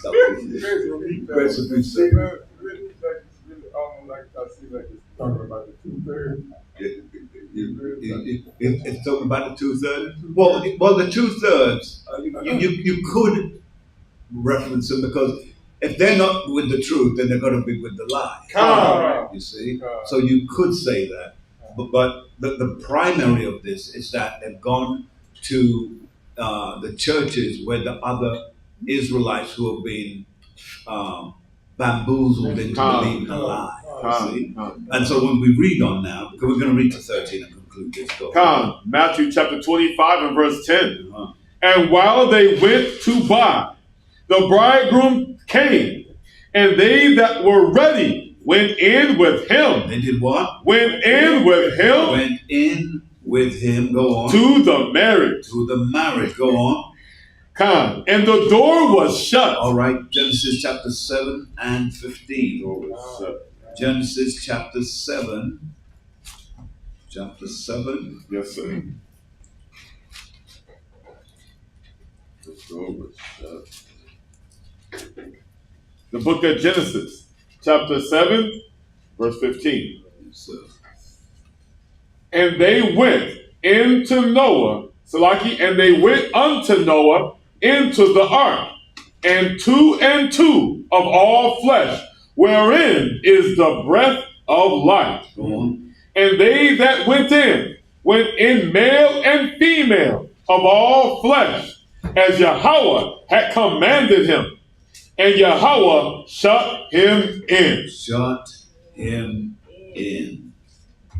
There it is. That's the potency of that. All right. And quickly run with me to Revelation chapter 3 and 7.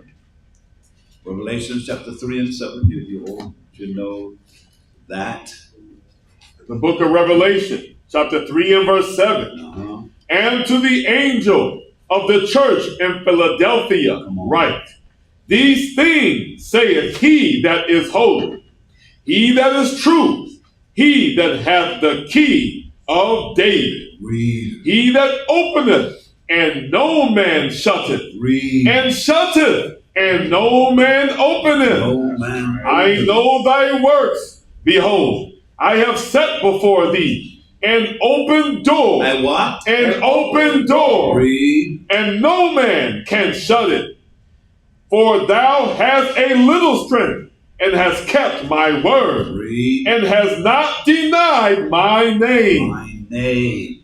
Behold, I will make them of the Satan, Go on. which say they are Jews, They say they're us, and are not, and they are not, but do lie. but they lie. Behold, I will make them to come and worship before thy feet, Read. and to know that I have loved thee. Come on. Because thou hast kept the word of my patience. Read that again. Thou hast kept the word of my patience. Read. I also will keep thee from the hour of temptation, Come on. which shall come upon all the world to try them that dwell upon the earth. We can stop right there. Con. That's good. That's good. Let's go back, if you please, Matthew 25, and we're reading verse 11 at this point. Con.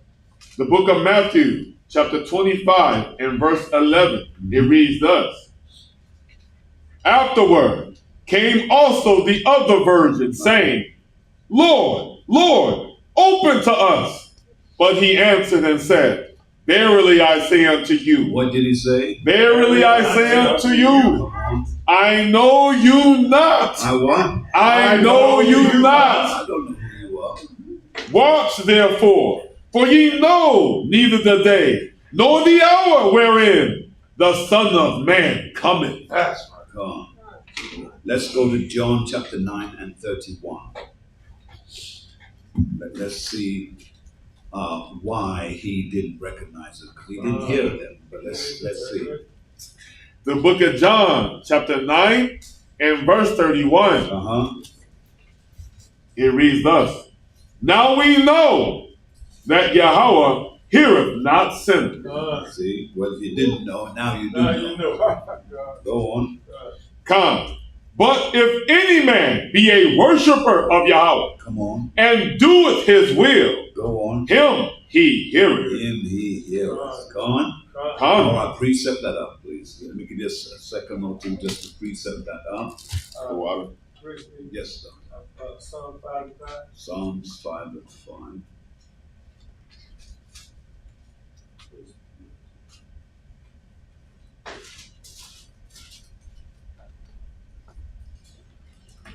Did you want me to get that other one? Yes, sir. The book of Psalms, chapter 5 and verse 5. Begin at 4. The book of Psalms, chapter 5 and verse 4. For thou art not a God that hath pleasure in wickedness. Read. Neither shall evil dwell with thee. Read. The foolish shall not stand in thy sight. Come on. Thou hatest all workers of iniquity. Read. Thou shalt destroy them that speak leasing. Yahweh will abhor the bloody and deceitful man. All right, let's tie that in with Wisdom of Solomon. Wisdom of Solomon, chapter 4 and 9. Please. Wisdom of Solomon. The book of Wisdom of Solomon, chapter 4 and verse 9. On page 60. Wisdom of Solomon, chapter 4 and verse 9 on page 60. It reads thus. But wisdom is the gray hair unto men. So that's the wise virgins there. Go on. And an unspotted life is old age. Come on. Everybody got that? All right. I'll take a minute to precept that up. Then let's get back, if you please. Yes, sir. I want Matthew 7 and 21. Matthew 7 and 21.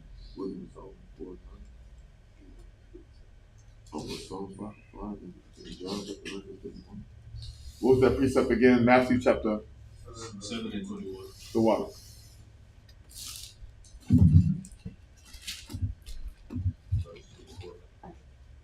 The book of Matthew, chapter 7, in verse 21, it reads thus. Not every one that saith unto me, Lord, Lord, shall enter into the kingdom of heaven. Correct. But he that doeth the will of my Father, which is in heaven. Come on. 21 on down. Everybody good there? All right. So now we need to head back to Joel. You see that thing's loaded right there. Yes, sir. Yes, sir. I share in your excitement, Uriel. I share it. We went over this last night. Yeah. This is the spirit right here. God. We was at camp and hitting all this. That's why we in the spirit. Yes, sir. All right. So let's take it from where we were. Yes, sir.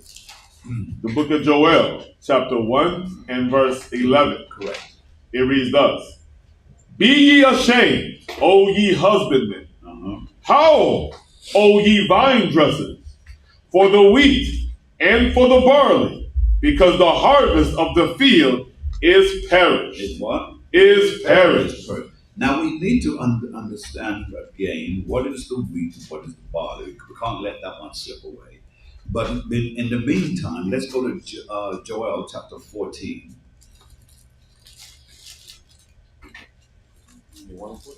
I'm sorry, Sluggy? Yes, sir. Joel chapter 14, and we're going to read verse 3 and 4. Said you will. No, I meant Jeremiah. Jeremiah 14. Jeremiah chapter 14 and 3. Yes, sir. The book of Jeremiah, chapter 14 and verse 3.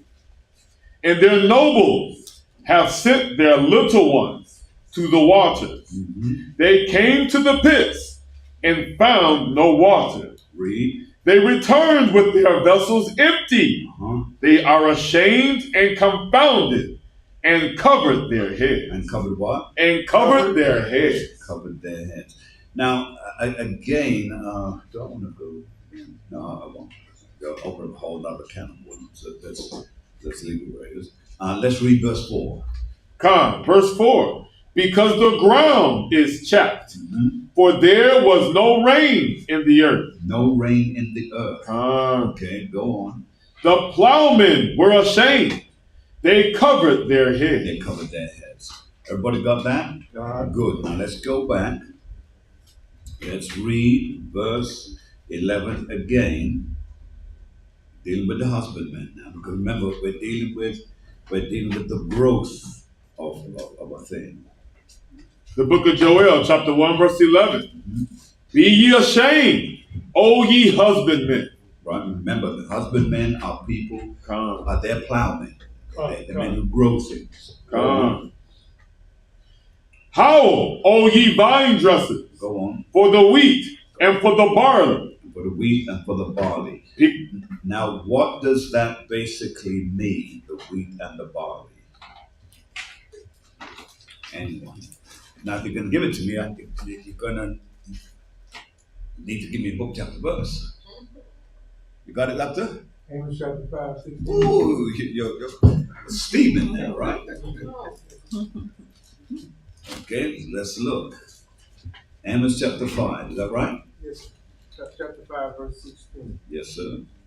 The book of Amos, chapter 5 and verse 16. And 17? Yeah. Therefore, Yahweh, the God of hosts, the Lord saith thus, wailing shall be in all streets, and they shall say in all the highways, alas, alas, and they shall call the husbandmen to mourning, and such as are skillful of lamentation to wailing. Read. And in all vineyards shall be wailing, for I will pass through thee, saith Yahweh. All right. So what is your thought? What is your point to this?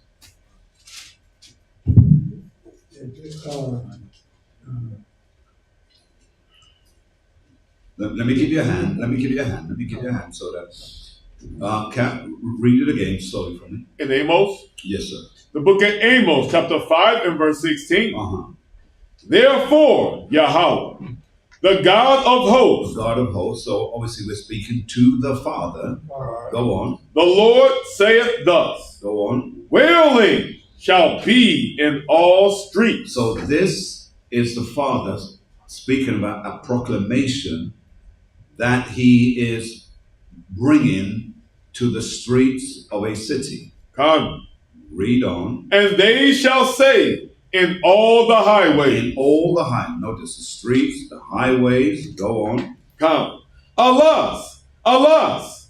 And they shall call the husbandmen. All right. So when it uses the word alas, it is when something terrible has happened. Come. And words fail you. So that's why they use the word alas. Because words fail me. So they shout it out, they scream it out, as high as they can. And in fact, Cap, you use one of your strong voices and read that to us. Alas, alas. Come. Alas, alas. Right. Because what does it do then? When he screamed that out, what did it do?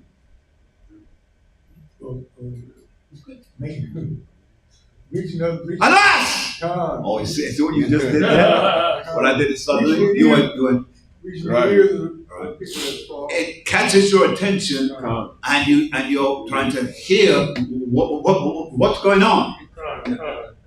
That's why it's used. You see. So when we read, anytime you read the word alas, it's not a casual word. It's an urgency word. And so it screamed out, alas, alas, and then it said, and they shall call the husbandmen, right, to mourning. Call the husbandmen to mourning. That's what it tells us there, right?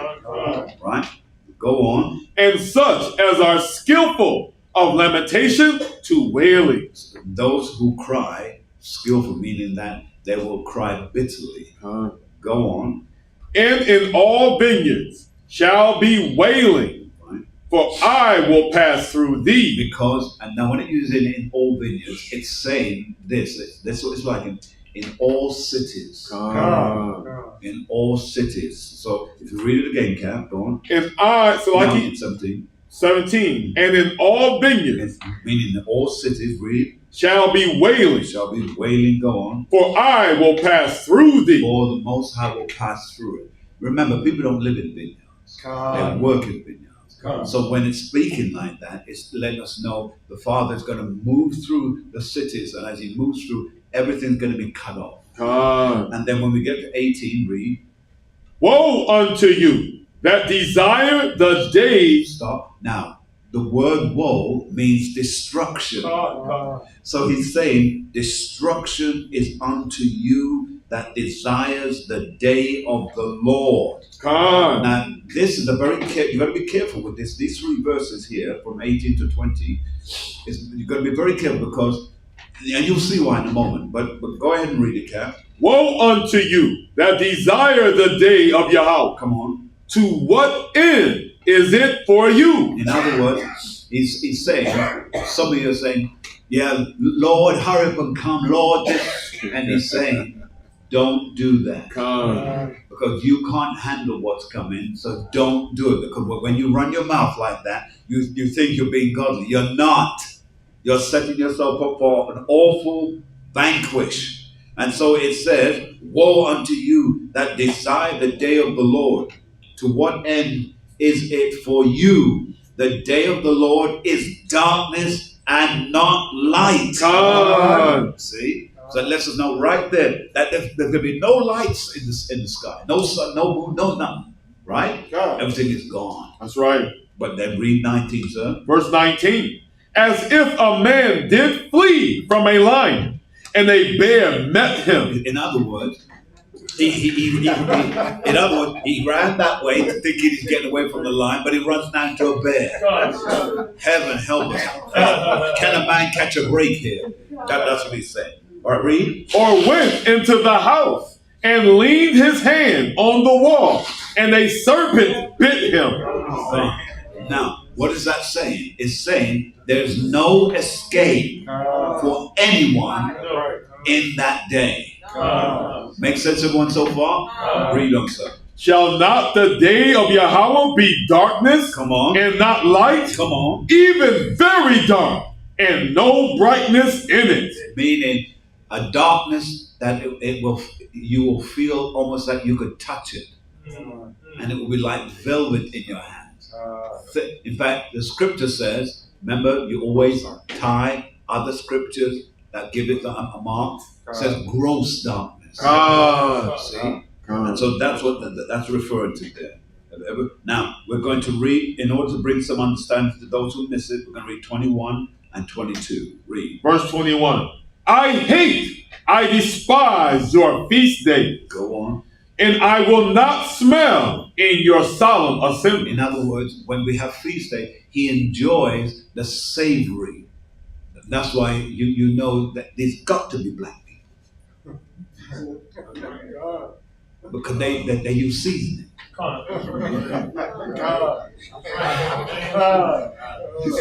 Does white people use seasoning? Salt and pepper, that's it. But these are black people, and that's why the Lord, because he's a black man too. He will, paprika, time,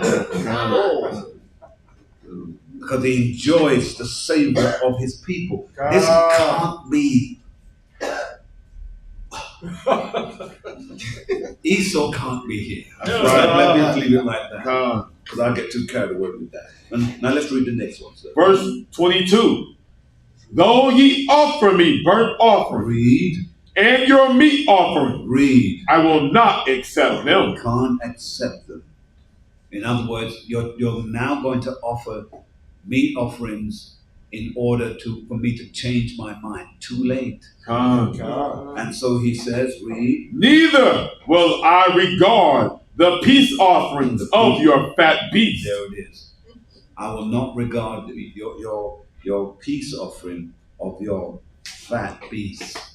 Because the fat, by the way, unto the Lord, it's a delicacy.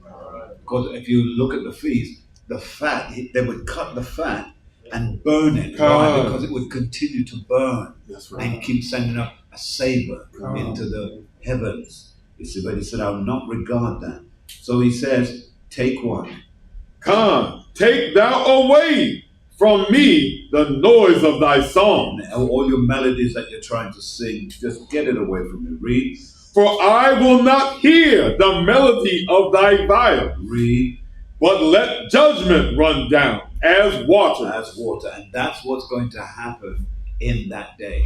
Now, in case you missed it, he comes, lights are out, darkness in the sky, no lights, nothing, nowhere. Now, what do you think the so-called Christian church are going to be doing inside their churches? What a mighty God we serve. What a mighty God we serve.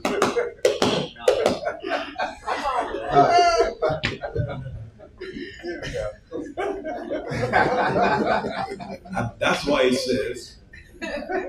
says, Come, I will not hear the melody of thy voice. See, you won't hear it. And people are going to be singing loud. And then they're going to be shaken in their spirit. But the Lord will say, no, you don't have anything. That doesn't move me, Khan. I want to stop, but I feel like I've got to go to the end of this one. So let's go 25. Yes, sir. Verse 25. Ye have offered unto me sacrifice and offerings in the wilderness 40 years. 40 years. O house of Israel. O house of Israel. Now, but in case somebody said, but if it's about Israel wouldn't be doing that. Yes, they will. Because remember, Scripture says there's going to be and only is going to be saved and two is none. That's right. So the other two will be in the Christian church. Come.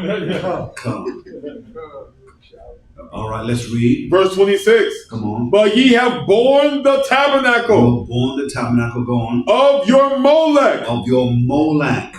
Go and on. your Chayun, your images, the star of your God. All right. Now we can't run by that. Can't run by it. We're going to make it clear what it is. It's a Babylonian god. All right. Now, could someone quickly just Google it?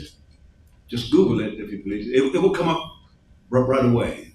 Google it. Yeah. Google it. It'll come up right away. CHIUN. All right. It's like the Molech god, etc. But anybody got it yet? That's not Shamash. No. But they're all basically the same. They're all basically the same. What you got, sir? I got Rimphon. Yep. The star of Rimphon is a pantheon of Samaritan islands. Yeah. And Thanasis churches. Mm-hmm.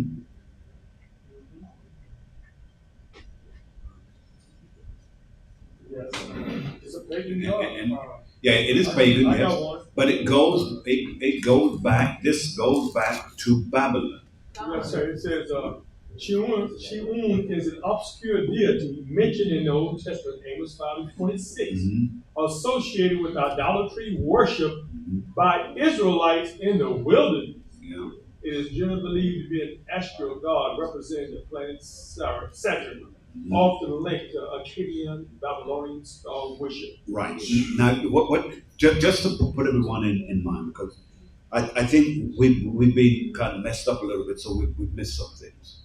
Understand this. All the gods are the same. They've just been given different names. Here's the other thing to bear in mind.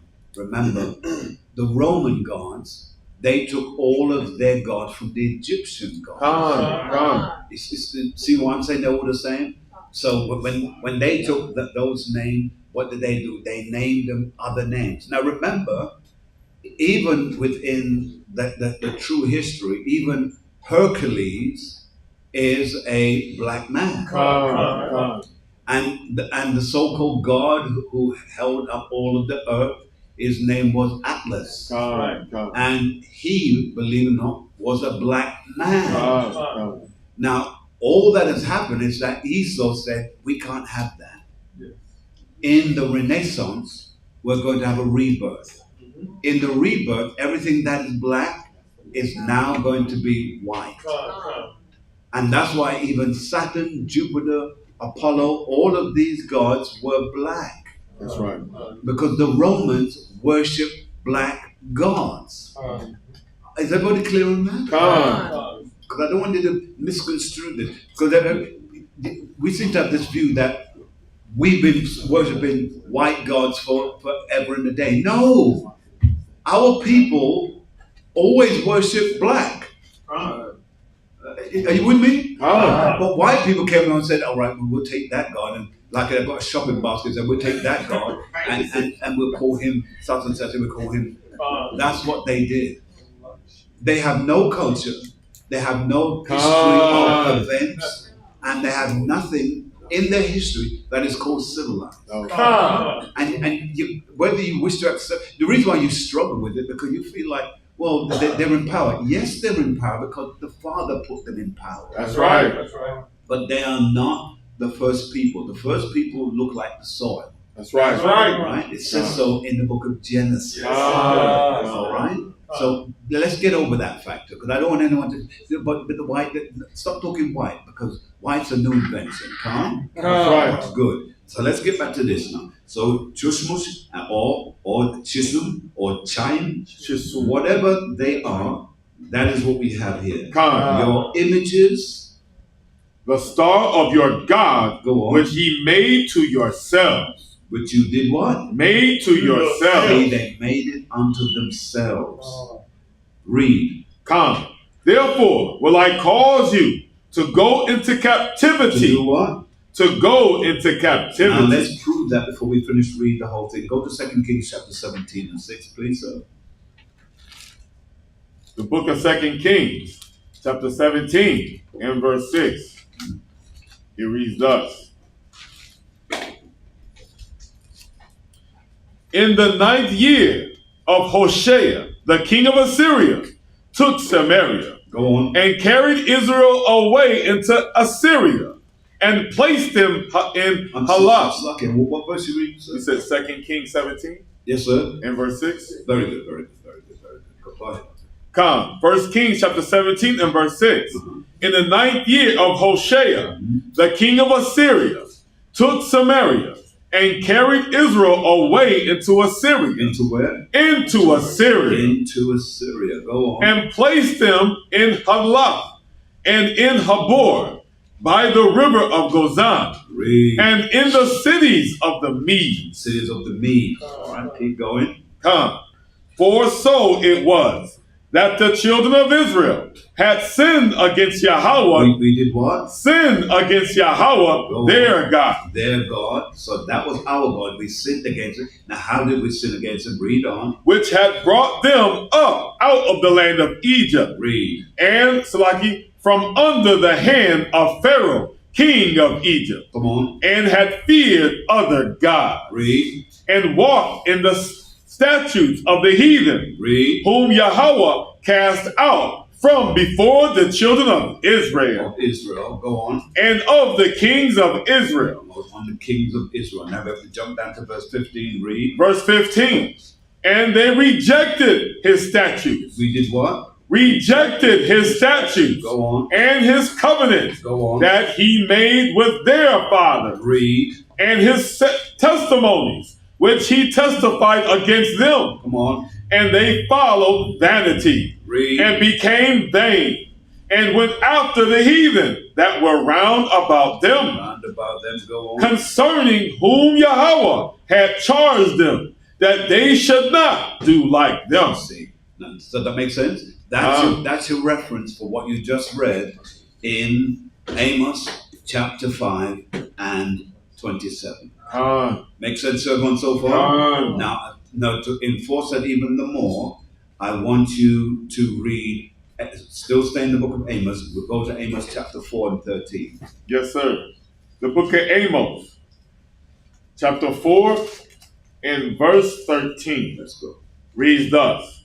For lo, he that formed the mountains and created the wind, and declareth unto man what is his thought, that maketh the morning darkness, and treadeth upon the high places of the earth. Of the what? Of the earth. Go on. Yahweh, the God of hosts, is his name. Is what? Is his name. Is his name.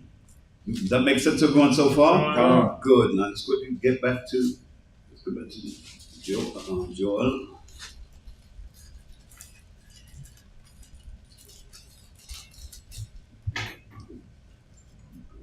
All right. The book of Joel, chapter 1 and verse 12. The vine is dried up, and the fig tree languisheth, the pomegranate tree, the palm tree also, the apple tree, even all the trees of the field are withered, because joy is withered away from the sons of men. All right, now there's something I forgot to tell you. I won't have time to get deep into it, but just as a note for next time, when we read in our reference, back in Joel chapter 1 and verse 11, it says, "Be you ashamed, O ye husband, men." Howl, O ye Yes, vine sir. dressers. Go on. for the wheat and for the barley. Stop. Those two things are speaking about Israel. Now, it says wheat and barley. Southern kingdom, northern kingdom. Just a little something to keep that in mind. Because it comes up every now and then, and you wonder, why does it keep making that reference? Because it's speaking about Israel as one, but now two. All right? And why does it use the word wheat and barley? Take a look at wheat, and take a look at barley. Let's see. All right? Yes, sir. Grace and peace. Grace and peace. Is that the same thing as the wheat and tares? No. Because the wheat and tares actually deals with tares it's like if you got wheat and it's got the arms of it, I can't remember the name of it, and you peel them off, those are the tares. They're the ones that protect. Tares are the things that normally attack, you see, and they strangle. Anything that's not part of the vine but strangles, that usually is it. That's the wheat and the barley. Right. That's the wheat and the barley. All right. Now, obviously, we need a little bit sharper color, but you'll see similar but not quite the same. All right. Similar but not quite the same.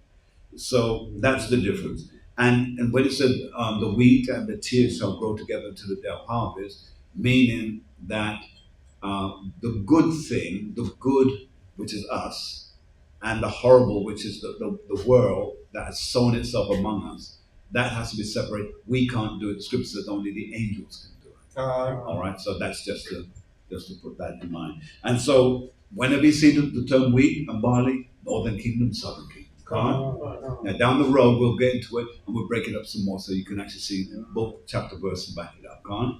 Some of you, now that you know that, you look for it and find it yourself, which is good. Save me the work. But all right, everybody good so far? All right. So now when we jump now, did we read 12, sir? We actually did read it. We did read it. Good. All right, let's jump down, if you please, to, because I've only got about 15 minutes or so. So let's read 13, because now we're dealing with Joel's interceding on the behalf of the nation. So let's read 13, and which hopefully we'll conclude it there. The book of Joel, chapter 1 and verse 13. Yes. It reads thus: Gird yourselves, come on, and lament, ye priests. Howl, ye ministers of the altar. Come, lie all night in sackcloth. Go on. Ye ministers of my God. But the answer for that is in Joel chapter 4 and 8. No, Jeremiah chapter 4 and 8. So Jeremiah chapter 4 and 8, just quickly go there, so we can sit for ourselves as eyewitnesses. The book of Jeremiah chapter 4 and verse 8. It reads thus: For this gird you with sackcloth, lament and howl. Go on. For the fierce anger of Yahweh is not turned back from us. So letting you know that the Lord has not repented for what he's doing to us. Doctor, I apologize. Did I take your question? I'll do it Huh? All right. Thank you, sir. Because I just joke. Right. Yes. So so we could see that now. It's speaking about the sackcloth and so forth. Right? And the Lord will not relent in his actions toward us. Are we all in agreement? Everyone is going to taste the whip of his tongue. Every one of us. Who can tell me why? There's a reason why we must go through what we're going through. And there's a reason why he can't pull back the ropes on us and say, all right, I'm going to spare them. Yes, sir. What you Grace and peace, Grace and peace, sir. because we must be purged. We must be purged about all the dross and everything. Yes, this is true. We must be purged, but and there's something else. There's something else. What you say is true, but there's something else. I want to say to prove our worthiness. our To a certain degree. Let me put it this way. Those who are going to be in the 1/3. This is how you find out whether you are going to appear before the judgment seat or not. Because everything you're going to go through is going to be judgment on you. Everything. When you run, and they're shooting at you and you're ducking, judgment. He's bringing that on you because you have to face this. And you face it, you have to understand this as well. That you're not escaping the fear. Because you've got to know, is the Father with me or not? You see? You're going to be in positions of starving for food. You're going to be cold, want shelter, want someone to offer you something. They're not going to do it. The Father needs to see, do you have it? Are you worthy of it?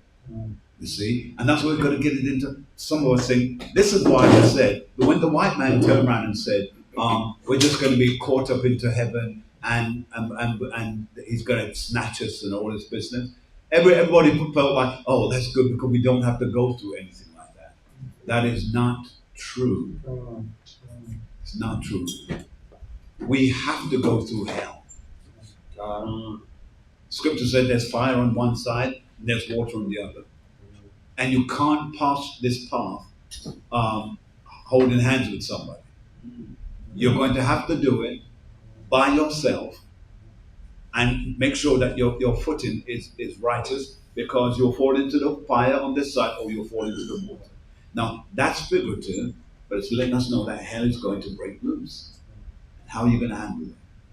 All right? Yes, sir. You find examples of this with the prophets, the disciples, and even Christ himself, to show that in order to reach the kingdom, that you have to go through a period of tribulation before that. Oh, yes. The apostles had to go through it, but they had to die. Because they all died horribly. Now, apostles say, well, so we have to die horribly? Maybe. The Father wants to know, do you cling to this life? Or do you cling to the life that is to come? Now, Yahushua, the difference with Yahushua didn't go through anything because there was a test. He went through it because he was chosen. And what was he chosen to do? He was chosen to die as the Lamb of God. And to die as the Lamb of God, he had to be willing to die. Regardless of what the circumstance, he had to be willing to do it. And get no help. That's why all of the things that they've shown, they haven't shown it. Because they can't show it. Why can they not show a black Jesus with the severity of the destruction that they put, ripping his hair from the scalp, ripping his beard? I mean, his ribs are exposed. Why do you think they can't do that? Because what does it remind them of? They can't do it. To have a Jesus like that would only say, oh, that explains you devils. This is that's what you are. Can't do it. So they'll never use a black Jesus. Look, they're trying to use a black James Bond. Yep. They were living. Because they're trying to get Idris to play that role. Now, and some of them fancy the idea of a black guy, tall, strong looking, English accent, blah, blah, blah. They're looking for that. Some romance. But here's the point that I guess I'm trying to explain to you. It cannot happen in terms of the Jesus Christ theory, because the Jesus Christ one would only link them to the wickedness of their slavery. And they're too afraid of that because they know the devils that they really are. Right. Yes, sir. John 15, 20 and 21. Well, let's look at that very quickly, please. John 15, you say? John 15, verses 20 and 21. Mm-hmm.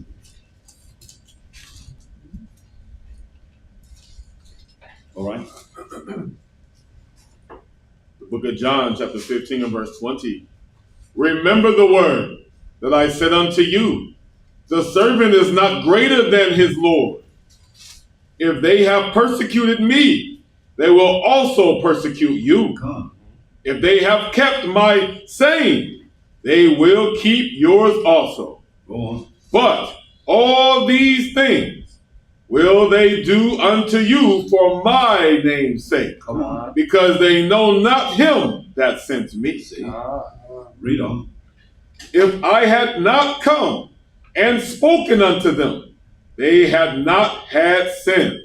But now they have no cloak for their sin. See, no cover. Ah. Can't hide it. All right. All right, Con. Does that make sense, everyone, so far? Good. Now let's read verse 14, please. In Joel, Yes, the sir. book of Joel, chapter 1 and verse 14. Uh-huh. Sanctify ye a fast, Mm-hmm. call a solemn assembly, gather the elders and all the inhabitants of the land All right, go on. into the house of Yahweh your God. Your God. All right, let's go, if you please. Go to Leviticus chapter 23. Leviticus chapter 23 and 36. The book of Leviticus, chapter 23 and verse 36. Mm-hmm. It reads thus: 7 days ye shall offer an offering made by fire unto Yahweh. Made by what? Made by fire unto Yahweh. Go on. On the 8th day shall be a holy convocation unto you, and ye shall offer an offering made by fire unto Yahweh. Made by what? Made by fire unto Yahweh. Now, what does that remind you of? Or what does that tell you? What is that telling you?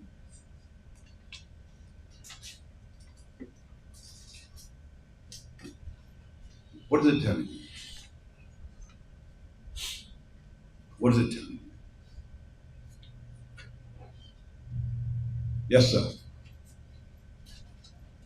Go ahead. Our trial is like the fire. Say again? Our trial is the fire that we've been offered. Like First Peter 4:12.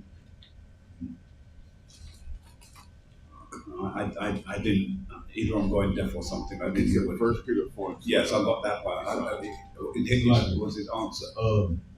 I said, our trial, the fire is our trial. Oh, the fire is our trial. Yes, sir. Yes, sir. All right, so let's read that again. The book of Leviticus, chapter 23 and verse 36. Yes, sir. 7 days ye shall offer an offering made by fire unto Yahweh. Come on. On the 8th day shall be a holy convocation unto you. All right, so why is that? 7 is completion. 8 is new beginning. So why is that? Finish reading, Cap. Come, and ye shall offer an offering made by fire unto Yahweh. Come on. It is a solemn assembly, Come on. and ye shall do no servile work therein. Right, so what is this petitioning to? Yes, sir. The Feast of Tabernacles, what grace and peace. Yeah, it's a holy convocation, but when is this holy convocation going to be taking place? We got to run. When what's it? We'll be on the run. No, we can't do that on the run, though. There's too much panicking going around, you know. And we don't know fire where the enemy's going to send fire. Because they'll drop bombs on us, right? So here's the thing. When is it going to take place? Will be in time of Jacob's trouble? No. All right, so remember, Yahweh, he's going to get us out of all of this. I've only got 5 minutes now. He's going to get us out of all of this. So we're going to, yes, ma'am. Is this the millennium, the Now, this is not during the millennium. That this is now. In fact, it tells us in the scriptures here. It says he's walking us through, and as he's walking us through, the scripture tells us that so some of us have to pass under the rod of anyone. I said too much as it is. God. Anyone?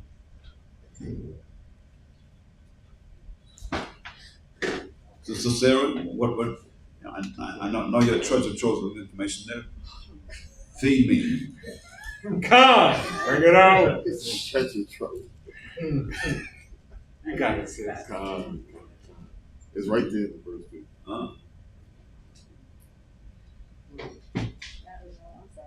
Huh? You do. I know you know. In fact, I know you know to such a degree that I'll stake my life on it. So when is this going to take place? This 8 day, 7 day, when is that going to happen? Because it's a holy convocation. So when is it going to happen? I already told you that we're going to be in the wilderness. He's going to lead us, and he led them forth by the right way. So he's going to lead us forth by the right way. And we will be entering in. And we're going to be in a wilderness. According to the scriptures. Anybody? Yes, sir, what you got? Would it be related to Passover? No, not. It's not Passover, but it's going to a holy convocation. Remember, all of these things are basic convocations for us, but the holy convocation, what we just read, we went there, we read it in Leviticus, we read it clearly. That's why I say that we have to write down the scriptures as I give them to you, because I'm setting you up that next time if you got to find it, you can find it, and it will right there in front of you, and it will make sense. Come on. So, where are we?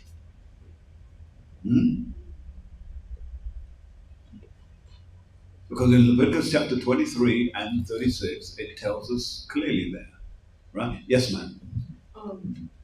Will it be when he comes to? He's going to come to gather us, and this will be the end. This is when he's coming to gather us, and then he's going to set us into the wilderness where we will be. Yes. Refined. So where in the scriptures do we find that? It's in Ezekiel. It's in Ezekiel. So, well, I know these brothers will be way ahead of the flock. It's right there in Ezekiel. Because and as a clue, it says we're going to pass under the rod.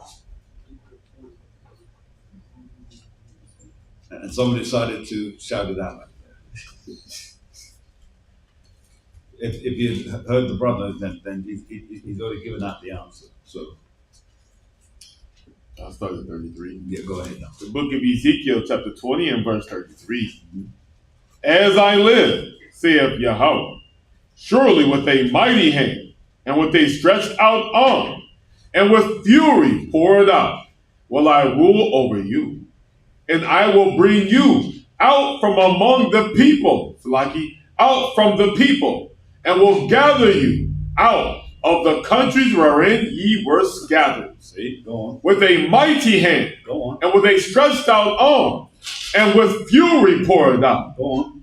I will bring you into the wilderness of the people, and there will I plead with you face to face. Right, because this is the big test.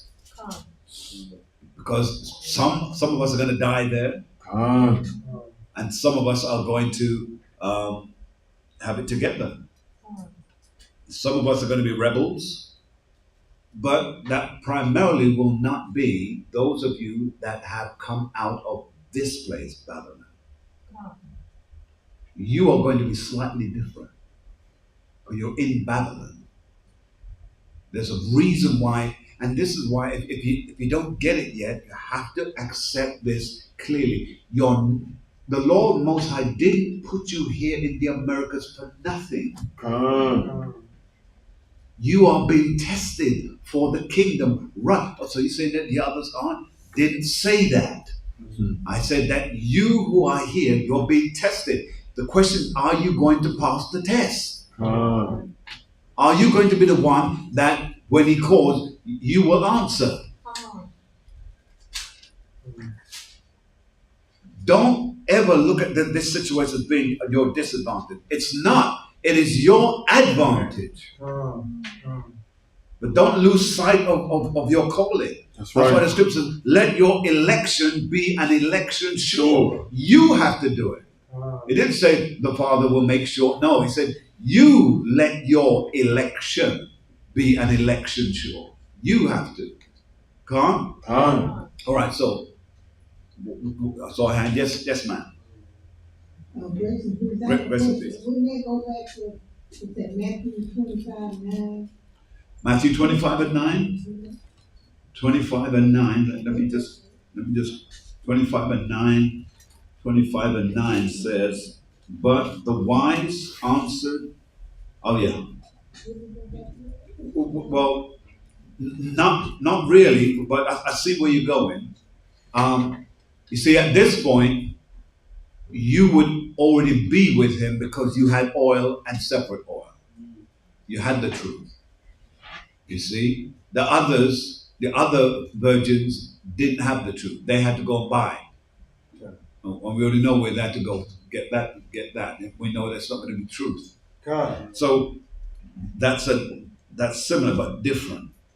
But where we are right here, we're dealing with the fact that it says in verse 34, read it again. In fact, read 33 and 34 on. Ezekiel chapter 20, verse 33. Come on. As I live, saith the Lord Yahweh, read. Surely with a mighty hand, and with a stretched out arm, and with fury poured out, I will rule over you. And I will bring you out from the people, and will gather you out of the countries wherein ye are scattered. See? Go on. With a mighty hand, and with a stretched out arm, and with fury poured out. And I will bring you into the wilderness of the people. See, and that's where we're going to be, in the wilderness of the people. We're going to, just like how it was when we came out of Egypt. We're going back there. Why are we going back there? Because remember, it was in the wilderness where a lot of the people were tried. Someone turned around and run their mouth and said, we want to be back in Egypt, eating cucumbers and watermelon. See? And remember this as well. There are rebels that are going to be brought over to us because they're the ones from other countries that we hadn't got to before now to bring the truth to them. So when those rebels now come, they're us, but they come with attitude. Some of them will bow, and as they bow, they will be surrendered. Some of them won't. Who are you? So you think because you got chariots in the sky, you think that's going to impress me? No, facts. We're dealing with ninjas now. Facts. We're dealing with ninjas, and we have a way of going off every now and then. Can't? All right. So I need to move on because anyway, just to show you what's going to happen in case some of you are struggling with the idea of what's going to happen. If you read, just read on cap. Come on, verse 36. Like as I pleaded with your fathers in the wilderness. Reminded us what he did to our fathers. Go on. Of the land of Egypt. Read. So will I plead with you, saith Yahweh. Read. And I will cause you to pass under the rod. And I will bring you into the bond of the covenant. The bond of the covenant. The bond of the covenant is Jeremiah 31 and 31. Hebrews 8 and 8. See, that's what that is. Read. And I will purge out from among you the rebels. And he said he will do it. So any who thought they'd escape with their attitudes, they will come, and the Lord will say, bye. Remember, he's going to separate the wheat from the chaff. And what did he say that in the parable? He said, bind them up and cast them into the fire. That's what all this is about. Come. Yes, ma'am. So, help me to understand. What we're reading in Ezekiel right now, Yes, ma'am. is that, how does that relate to Leviticus 23, 36, you said? Leviticus 30. 23, 36. All right, quickly. I'm there. The Solomon, because You said that the last great day, the 8th day. right now, what happens is, just to paraphrase it all out so that you can get it, when he carries us into the wilderness, we're going to be there, and we'll know it's the wilderness because we won't be seeing anyone for thousands and thousands of miles. It's just going to be us. And what's going to be with us? Chariots above, chariots to our right, chariots to our left. The angels of the Lord will be present with us because they will separate, and then they will also bring others from afar.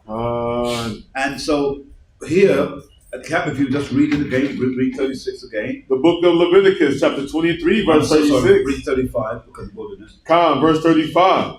On the first day shall be a holy convocation. Ye shall do no servile work therein.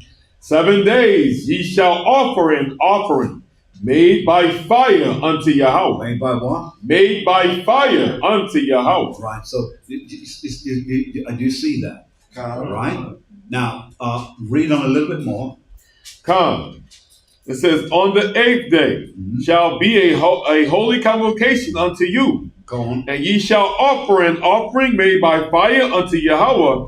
It is a solemn assembly. Because it's a solemn assembly. And remember, it's a holy convocation for us. And that's why when you hear them say that, you hear white people say this a lot. We'll be changed. We'll be spiritual Israel. Come. In my shoe you'll be there. Come. Because there is no way that any so-called Edomite could ever be spiritual. Because they're void of it. And that's what I think, because we're so sick. My head's flooded now because there's so much I'm trying to get out of my mouth that I should only bring one thing at a time. I saw a black man on the internet, and he was vexed, and he said Israelites are white. They're not black. And he was loud and being extremely gregarious with it. The sad thing about that and he's Israel, and I feel sad to treat him like he's a moron, but he is. Because here's the thing, if he really believed what he was saying, he didn't have to shout it and look like he wanted to bust somebody up. But when you are sure about what you're saying, it's a confidence. That's right. And all he needed to say, well, I believe that the Israelites are white. Done. But Israelites are white. And he was walking around like a silverback trying to make this thing stick. It doesn't work that way, bro. First of all, if you want to make this thing true, you have to give book, chapter, verse. That's right. But because he has come from Christianity, he's used to his own thoughts. That's right. And his own thoughts are righteous. No, they're not. And the scripture says, as far as the east is from the west, that's how far your thoughts is from his. That's right. So that means you're nowhere near him. That's right. So here then, what we're reading, now that we just read that, yes, sir. Jump back to Ezekiel. Yes, sir. And read, if you please, beginning at verse 34. Ezekiel chapter 20 and verse 34. Read. And I will bring you out from the people and will gather you. Stop. Now the word gather here is the word that really means captivity. Because some of our people to this very day are in captive slavery to Arabs and different groups. We're still in that vein. Some of us have been castrated, still in that vein. And some of us, even though we don't know who we are, we know this much, that we shouldn't be in this position. Those are the ones that the Lord, He's bringing them. He's bringing those who have been, their members, private members have been removed from their body, but they're still working as slaves. He's bringing them. Why? One would say, but won't they be changed? No, not yet. He brings them, and as Cap was just reading, and it says, and I will bring you out from the people and will gather you out of the countries. Take it, Cap. Wherein ye are scattered. Wherein we were scattered. So bringing us means to deliver us. Read. With a mighty hand. Go on. And with a stretched out arm. With a stretched out arm. And with fury poured out. And with fury poured out. Go on. And I will bring you into the wilderness. Into the wilderness. That's the wilderness that we're speaking about. Now, what is that wilderness? That's where He's going to gather all the people together. Now, we're going to have convocation. Yeah, we sure is. Because He's going to bring us there so that we can see one another, know one another. And remember, we're now going to become one. God. Why? That whole experience there is about the sticks. And the one king, in fact, give me that verse with the sticks being tied together. Ezekiel. Yeah. Just bring that one together for me, please. Let me see if I help you to find it. It's in 37. This is 37. 37. No, that's the dry bones. That's the dry bones. 37 is dry bones. On verse 16, we got the sticks. Yeah, 36. Now the one is going to bind us, and He'll say that we'll be under one king. That's the one. Who has the that? stick of Ephraim and the stick of Joseph, and the house of Israel will be companions? Yeah. Who's got that? That's 37 verse 15 down. Let's see now. 37, you say so? Yes, sir. 37. From 16 down. 37 from 16 down. 37, 16. 16. Moreover, the Son of Man take thee one stick and write upon it. Oh. Yeah, Con. One nation on the mountains of Israel. What you got, Doctor? It's verse 22. Yeah, what did you say, sir? 37, verse 19. 37, 19, what we're looking at right now. And it said, let's see. Yes, it is. Yes, I apologize, gentlemen, you are right. I apologize, you are right. Now, in order to understand this, I'm sorry, it's going to be a long read, but we have to read it because... You want 15 on down? Yes, sir. Yes, because if you don't...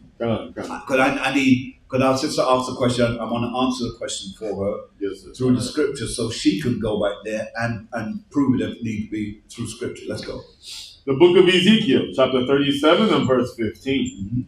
The word of Yahweh came again unto me, saying, Moreover, thou son of man, take thee one stick and write upon it. Go on. For Judah and for the children of Israel, his companions. Go on.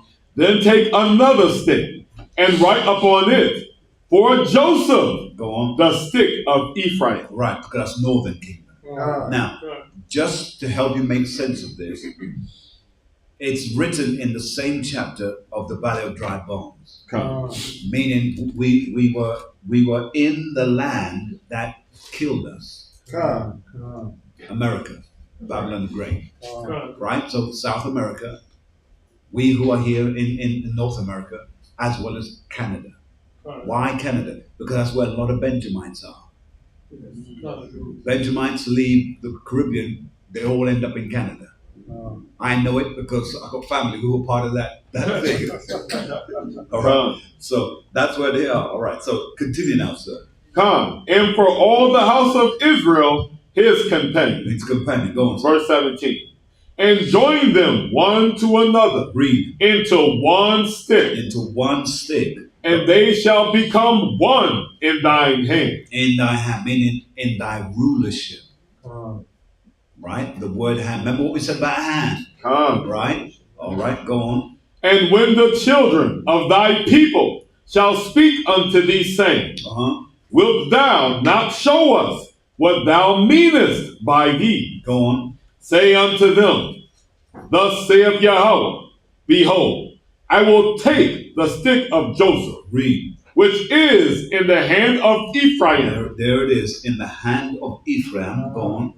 And the tribes of Israel his fellow. Read. And will put them with him, even with the stick of Judah. Go on. And make them one stick. Go on. And they shall be one in mine hand. They be what? They shall be one in mine hand. In my rulership. Go on. And the sticks whereon thou writest shall be in thine hand before their eyes. Read up. And say unto them, Thus saith Yahweh, Behold, I will take the children of Israel from among the heathen, whither they be gone, and will gather them on every side, and bring them into their own land.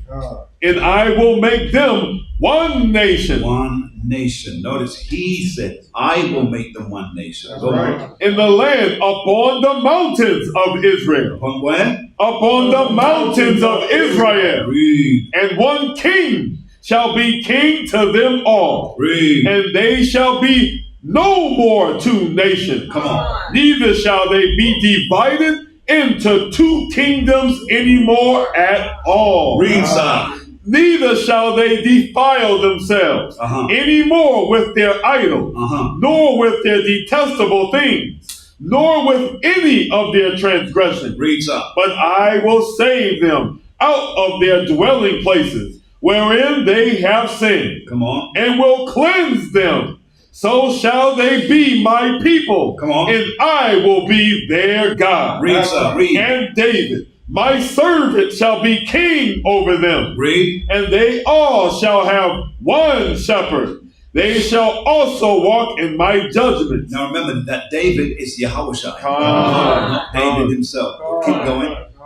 They shall walk in my judgments and observe my statutes and do them. Read. And they shall dwell in the land that I have given unto Jacob, my servant, wherein your fathers have dwelt. Come on. And they shall dwell therein, even they and their children. Come on. And their children's children forever. Go on. And my servant David shall be their prince forever. Go on. Moreover, I will make a covenant of peace with them.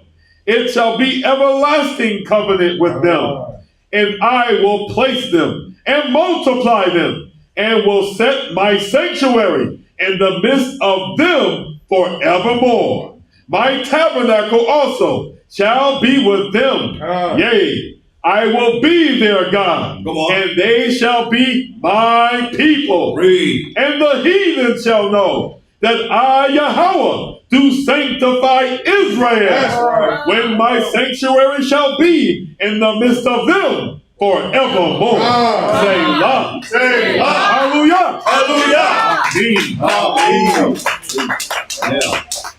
So right there, that sets it up nicely. And you see, remember, once we've set all that up, and you've got to see how the world is going to be moving with this. When they see, remember, Russia at this point are going to be amazed that America is dead. And Russia's going to be amazed that all these black people came out and they were in chariots. Now remember, they will not be quick to run to war. They won't. They just saw flying saucers come out of the sky. Right? They're not mad enough to go and bring their minks and their jets and whatever to go and try and take us. But they won't, because they know that this is beyond them. Now, it is at that point, right, after we're settled, and look, let's go back and go back to let's go back to that verse. Let's go back to that chapter, because I need to stop. But I just need to conclude just one other thing for our sister there. So let's go back to where we were, sir. Ezekiel 20? Yes, sir. Come. The book of Ezekiel, chapter 20. You want 33 again, or what? Yes, sir. And what we're going to do, we're going to read verse 37. Come. Right now, but back to our sister. So all this is taking place. We're now separate. We're now one. We got one leadership. Yahushua is there. He's king. The world will see him. They'll be shocked because they won't. They will find it hard to believe as to who we are. We then will go and invade Jerusalem. We're going to invade Turkey. We're going to invade Iran. And as we're invading them, we're taking them captive. And they're going to become slaves. That's right. And Russia, slave. China, That's slave. right. They're all going to be slaves. And they're going to find that extremely hard. Listen, even if the government's listening to this, they're going to find this very difficult, because they're going to feel like, then we need to kill all these ninjas. Yeah. So I lost my words for a moment. We need to kill all these ninjas and start all over again. No, they won't be able to kill us. That's why Joel, that we were reading, it's important, because it tells of the fact that we will be changed. This is us, and that's why when they use their swords, it will not pierce our skins. When they shoot their guns, it will not pierce our bodies. Because how can mortal corrupt immortal? That's right. It won't happen. So this is why we're going to be on a different level. And that's why when we're in the desert and we're having our convocation, we've got nothing to worry about. We're going, what if they come and invade us? Really? With the angels that are there. And remember, quickly go to Ezekiel chapter 1. Go to Ezekiel chapter 1. Let me quickly show you this. Yes, sir. Ezekiel chapter 1. In Ezekiel chapter 1, it tells us clearly here. If you want to read from verse 4. Ezekiel chapter 1, verse 4. Mm-hmm. And I looked, and behold, a whirlwind came out of the north, a great cloud, and a fire enfolding itself. Now, two things you got to be aware of that we haven't studied enough. We're going to go into the angelic studies at some point, but the whirlwind, it's not just a regular whirlwind. Dare I say, it's an angel who moves that way. And so as it moves that way, it has power to, because remember, when you look at and you see a whirlwind, I've only seen one time and I don't want to see one again. It looked like it was swallowing up the sky, and it was wide at the top and came narrow at the bottom. And I don't want to see that again. I hear people say, I wish I could. No, you crazy. Because we're not meant to really behold that unless our bodies can deal with it. And watch what happens now. It says, if we read it again, if you please, sir. Ezekiel chapter 1, verse 4. Go on. And I looked, and behold, a whirlwind came out of the north. It came out of the north, it tells us there. That's what it did. It said it came out of the north. Now, hold that real quick, sir. Go to Jeremiah chapter 1 and 4. Just read that real quick. You're going to have to move with me, because I should be finished now. But the book of Jeremiah, chapter 1 and verse 4. It reads thus. Then the word of Yahweh came unto me, saying, before I formed thee. That's lucky. Yes, sir. No. 1 and 14. That's lucky. 1 and 14. Jeremiah chapter 1 and verse 14. Then Yahweh said unto me, out of the north, and evil shall break forth upon all the inhabitants of the land. Are you seeing this? Go on.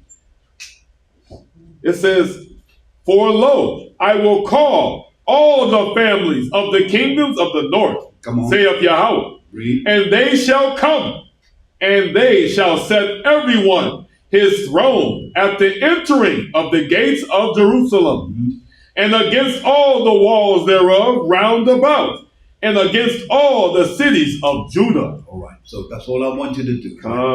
That's Jeremiah chapter 1 and 14. Important. Don't, and tie that in, if you please, to Ezekiel chapter 1 and 4. Yes, sir. Now, when we go back here now and we read it, Ezekiel chapter 1 and verse 4. "And I looked, and behold, a whirlwind came out of the north, a great cloud, go on. and a fire enfolding itself." Now, and this is why I say it's an angel, because it moves like it has a mind. It moves like it follows instructions, and it can change itself. It unfolds itself. It looks like fire just bursting out. It can roll itself back in and become something small and move like wind. You see where I'm going? That's why this can't be just a wind. This is an angelic being who moves in that order. And reason why do I say that? So that it's the same type of spirit that's on that is used to control the movement of whirlwinds everywhere, where the Father wants something destroyed or he wants something completely decimated. And that's why when we read in this, it tells us that whirlwind are one of the tools of vengeance that he uses. That's right. And so when we read on now, it says, "And a fire enfolding itself, read. And a brightness was about it, and out of the midst thereof, as the color of amber, read. Out of the midst of the fire. Also out of the midst thereof came the likeness of 4 living creatures. Read. And this was their appearance. Come on. They had the likeness of a man. And every one had 4 faces. Come on. And every one had 4 wings. Read. And their feet were straight feet. Go on. And the sole of their feet was like the sole of a calf's foot. Come on. And they sparkled like the color of burnished brass. Read. And they had the hands of a man under their wings, yes, on their 4 sides. And they 4 had their faces and their wings. And their wings. Now, you see how it tells us, gives us the description there? Now, the one that I'm looking for is the wheel in the middle of a wheel. Forgive me. It's here. It's in Jeremiah. I'm sorry, I mean, it's in Ezekiel. I'm just trying to see what verse. Bear with me. Yes, sir. Should be in 16 verses. 16. Yes, sir. Let's read, if you please. Come. Ezekiel chapter 1. A verse. Start from 15. In fact, start from 14, because I need to use the word living. Come. The book of Ezekiel chapter 1 verse 14. "And the living creatures ran and returned as the appearance of a flash of lightning." See? Now, that means it has no speed limit. It can be in one place and another place in a moment, in the twinkling of an eye. Then read on, sir. "Now, as I beheld the living creatures, read. Behold, one wheel upon the earth by the living creatures, with his 4 faces. The appearance of the wheels and their work was like unto the color of a beryl. Go on. And they 4 had one likeness, and their appearance and their work was as it were a wheel in the middle of a wheel. Right. So, meaning this, it moves. It moves like a wheel. It moves like a wheel, like it's spinning this way. But it also moves like this as well. So that's why the idea is that it's a flying stuff, but it's not, because it moves the fastest this way. You see, and so with that in mind, these so-called ships or spacecrafts, as the world likes to call them, are really living creatures. That's why it uses the word. And the living creatures ran and returned as the appearance of lightning flashing. And then when you read 15, it says, read. Now as I beheld the living creatures, behold, one wheel upon the earth by the living creatures with his 4 faces. Go on. The appearance of the wheels and their work was like unto the color of a beryl. Go on. And they 4 had one likeness, and their appearance and their work was as it were a wheel in the middle of a wheel. Wheel in the, it's really what you call it a saucer. But here's the difference. They have eyes, they see, and not only do they see, they understand. The chariots that we will possibly be in, it's a living creature. It's not just a piece of metal. That's why when you hear them say, "Oh, we found outer spacecraft," that's lies.